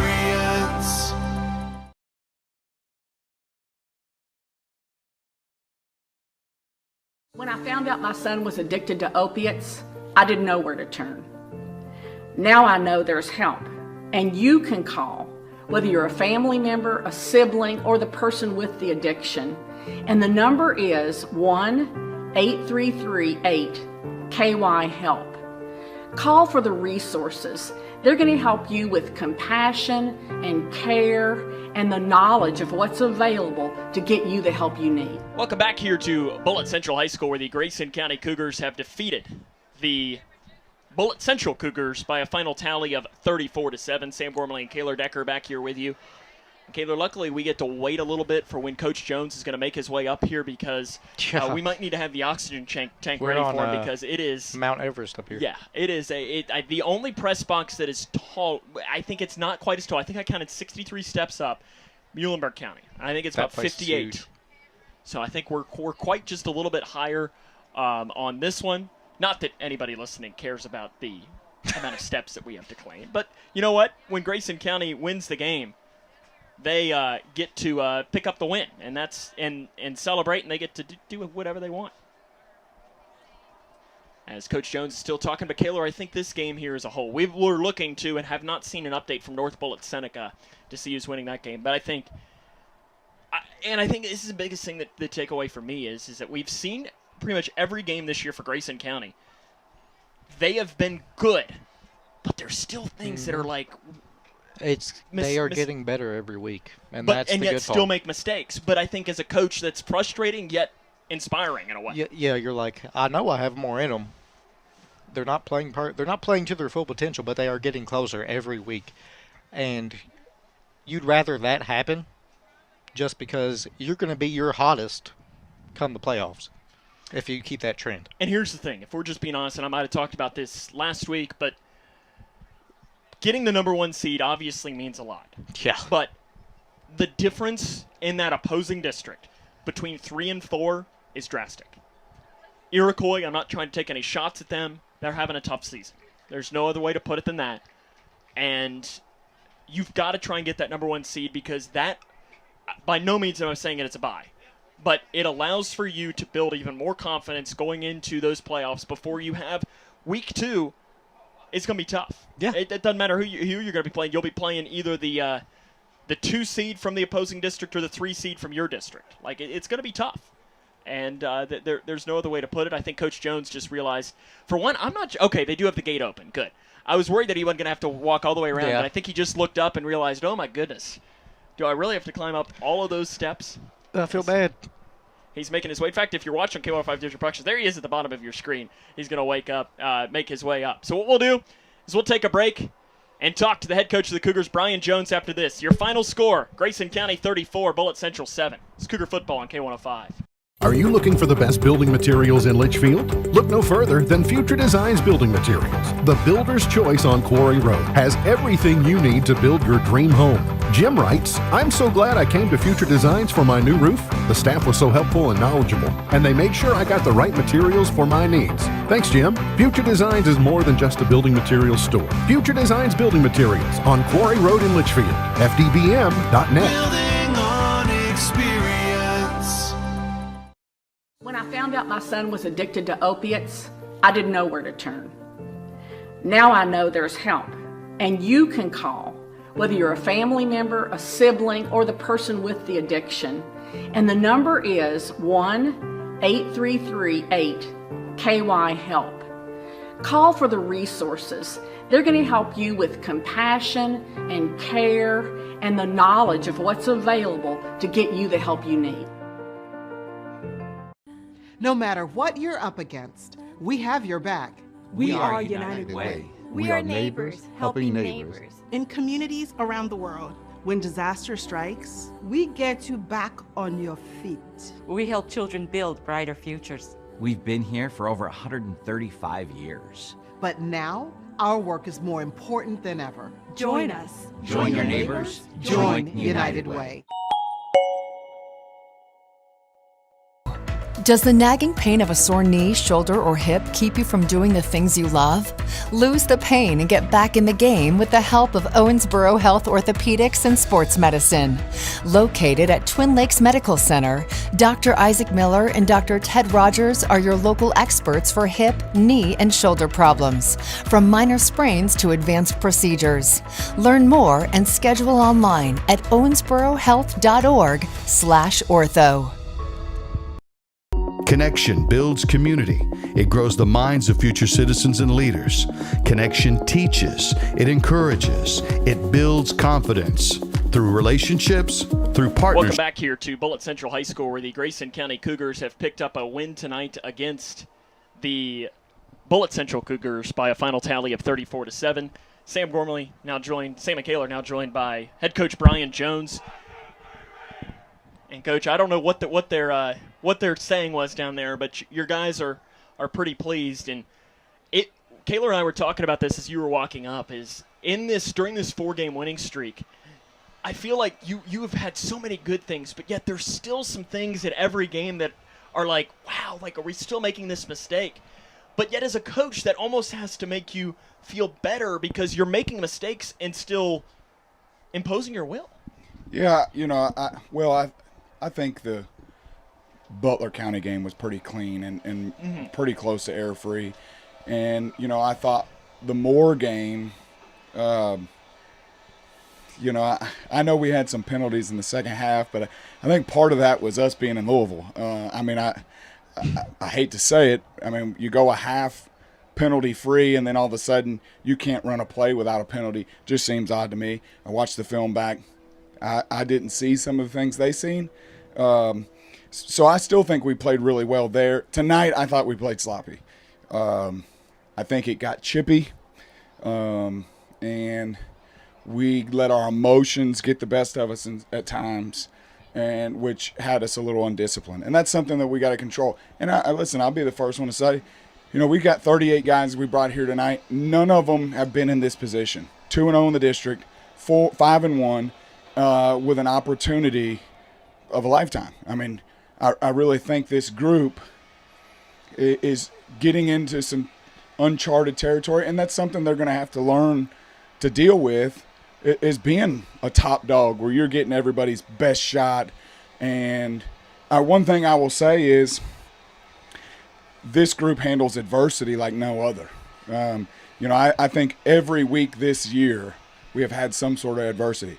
Today, we get here 38 minutes before kickoff. We have a bus that's running a little behind. Everything's going pretty smooth. A semi runs off the highway, and we're in a dead standstill on I-65. Gets us here late, gets us out of our routine, you know, and we come out a touch slow, but we bounce back and do some really good things. We do some really not so good things and have some mental lapses at times that I felt like need to be cleaned up, which would have been a total domination in this game had they been cleaner. I do like the fact that there is still a lot of room for growth for this group. And I told them tonight, I said, listen, if you'll get on board and be sold out to what we're selling and just completely bought in, you know, this group's got a chance to do some things that hasn't been seen in Grayson County maybe since the 82 team. I really believe that. They're that good of a group. Things have been laid before them where that is a possibility. And so I do like the fact that there's room for growth. But, you know, we're crossing the midway point. Some of these things have got to be taken care of. And, you know, I told them down there, I said, maybe we need to take care of it in a different way because some of them are selfish things.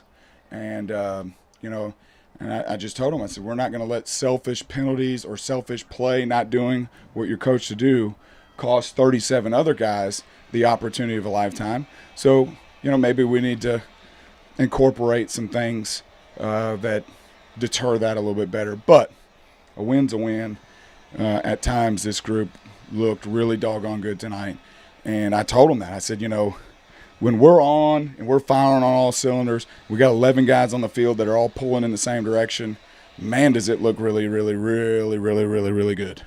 You know, we can hurt you in a lot of different ways, I feel like.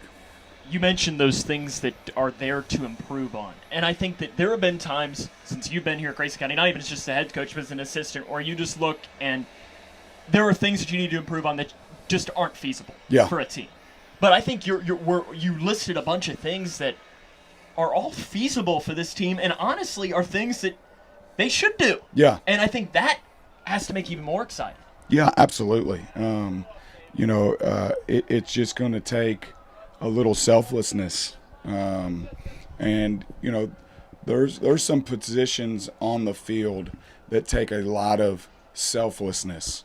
You know, an offensive lineman, a defensive lineman, it takes a lot of selflessness to play those positions because you got somebody that's behind you that's going to get their name in the paper and going to get mentioned, you know, in radio shows and is going to show up on KHSA in the stat records and everything else. But none of it is possible without those guys. So sometimes I get it. You know, you want to make that big sack in the backfield for a 5-yard loss instead of, you know, keeping a guy corralled and in the pocket where he throws an errant throw for an interception and the DB gets all the credit. You know, a lot of our stuff has come from those guys up front doing a great job. But it's I could say that if it was me, it'd be tough to do that all the time for 48 minutes and just, you know, have to be extremely disciplined. Same thing up front on the offensive line. You know, we need you to run your feet, stay on your block, and do it properly so the guy behind you, you know, can rush for a touchdown and those kind of things. So, you know, and there's plenty of other positions that require you to be completely selfless for the greater good of the group, and we're working towards it. And we just got to continue to get better every week. And, you know, we've rattled off 4 in a row, which is great. And, you know, we just got to keep marching along because we still control our own destiny. And right now, with the way our schedule is, the district championship, in my opinion, unless something was to happen next week, but with everything that's laid out, you know, it runs through Litchfield. And it's been a long time. I can't tell you the last time that, you know, the district championship was going to be determined in Litchfield, in Grayson County. We got a chance to play at home in November. We got a chance to be district champions. And, you know, I'm excited for the opportunity. I'm excited for these kids to have an opportunity because I told them, I said, you know, this will be something you remember for the rest of your life, and we'll be up there, you know, with the birth of your firstborn or something if we rattle off these district wins and then march 3 or 4 rounds deep in the playoffs, which I think they're very capable of. You just saying that, I got goosebumps. Just hearing that because, I mean, listen, they still talk about the 1982 team. Yep. They and in small towns, you know, for programs like Owensboro, they run together. Programs like Bowling Green, teams run together. It was that state title team, it was that team. For programs like Grayson County, you can make your mark and become a program that in 40 years, these kids will come back and you might be retired or whatever it might be, and they'll be and you'll still be able to say the 2023 Cougars were something. And that, do you think they've wrapped their brain around that possibility? I don't think they fully grasp it because I think if you did, you'd be sold out to every day, every rep, every time you're in the weight room, every time you put your foot on the line to run a sprint or a gas, or, you know, if you really could grasp the magnitude of what is before you, you know, I think most people would say, heck, I'll do just about anything, you know. I'll eat a strict vegetarian diet like Tom Brady or something if you could guarantee me I'm going to be in the 3rd or 4th round of the playoff, district champion, 9-1, you know, all these different things.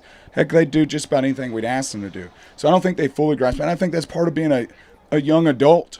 You know, they're so nearsighted, and it's, what am I doing tonight when I get home off the bus, not what am I doing this weekend to prepare for North Bullitt to ensure that there's no doubt we're going to win that game, and we're going to be 3-0 in the district, which is going to guarantee us a home playoff game and still driver's seat of the district. You know, they're just young kids are nearsighted. Is, you know, what am I doing in the next 5 minutes, not what am I doing in the next 5 days. And but I think they're starting to get it some, because when we start talking about some of the sloppiness and the opportunity that's before them, you see a lot of head shaking, thinking, yeah, it's starting to get real.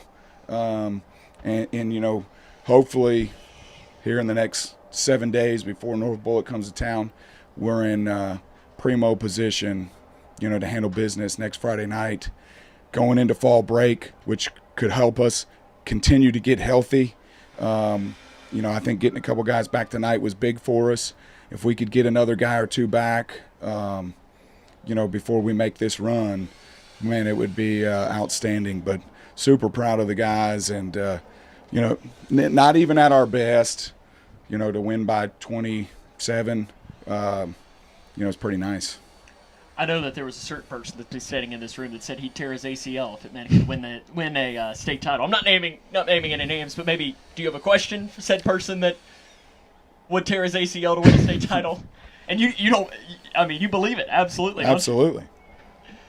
My only thing is, you know, going into home, you control the district right now. The pressure's on you. Yep. And how do you not let them down there, let those lights get too bright, and they kind of fold under that pressure where they have to be the ones to perform? Well, you know, I think it's going to take us just taking one day at a time, one practice at a time, one game at a time, you know, because all that could be thrown down the drain with a slip-up. And, you know, we talked about this week being a possible trap game. We had a big emotional win over Moore, you know, where Shane gets hurt, and, you know, there's the 25, 30-minute delay. And, and we rally and play really good. And so, sometimes that can drain you. And then, and Coach Decker talked about this is the ultimate trap game, because you start to feel really good about yourself, because here Moore was undefeated and Bullitt Central's 1-4 going into this game, and you could overlook it. And so, I just think it takes some conversation, and I think it's going to take some nudging and some pushing and some talking, and because like I said earlier, this is uncharted territory for these guys. They're not going to know how to handle all these situations, but I think the big thing that we can do is maintain routine. We can't all of a sudden start doing things differently than we've done for the last 5, 6, 7 weeks. We've got to keep it consistent, because the second you start changing things or changing personnel or changing philosophies, that is a huge mistake. And so we've got to continue to believe in who we are, which is going to be get behind our hogs, give the ball to our horse 15 to 25 times a game. That's got to maintain, we've got to stick to that and believe in that and trust in that. But also practice routines. Same thing we do every Monday. Watch some film, go out, implement our game plan. Tuesday and Wednesday got to be our work days. Polish it up on Thursday, and let's go on Friday night. I think, sticking to those things and keeping true to our philosophies will be key, because, you change one little thing and all of a sudden the kids are going, wait a second, why do we need to do these things? We haven't needed it all year. So anyways, that's my thought on it. But one day at a time, 1 week at a time, just keep handling business. Coach, I will say that we had a former Cougar write-in. I know we played on one of the 1980 teams. He wanted to make sure I'd let you know that he likes your shirt. Be the Hammer. Yeah. You all been the Hammer the past 2 weeks, and hopefully you can be it next week when you take on North Bullitt. Absolutely. Thank you. Congrats on the big win. We'll take a break. Grayson County wins 34-7. This is Cougar football on K105. Connection builds community. It grows the minds of future citizens and leaders. Connection teaches. It encourages. It builds confidence. Through relationships, through partnerships, through small daily acts, through high-impact programs at all levels. Connection says together, we can. The one thing I know about Grayson County Schools, when you get the right people going in the right direction, anything's possible. We are GC Connected. Here's a simple truth about higher education. If pursuing your purpose, doing what you really care about matters. If having a rewarding career matters. If a better financial future for you and your family matters. Then higher education matters. A brighter future is within your reach. Find out how at kyhigheredmatters.org. Brought to you by this station and the Kentucky Broadcasters Association. For the more than 1 million people living with Parkinson's disease, the Parkinson's Foundation celebrates movement at Moving Day. A movement toward life-saving resources. Movement toward advancing research and care. Movement toward a better life. We care. We fight. We move to beat Parkinson's. Move with us at movingdaywalk.org. Look around your home, and there's probably something that was made right here in Litchfield. Leggett & Platt is a worldwide corporation making a wide range of products, including sofa sleeper and reclining hardware assemblies here at home. A portion of your Ashley, Lazy Boy, or England furniture might have been made by your neighbor. Join the Leggett & Platt team today. We're a one-shift operation with competitive wages. Our motto is, we work hard so you can rest easy. Leggett & Platt is an equal opportunity, affirmative action, veteran and disability employer.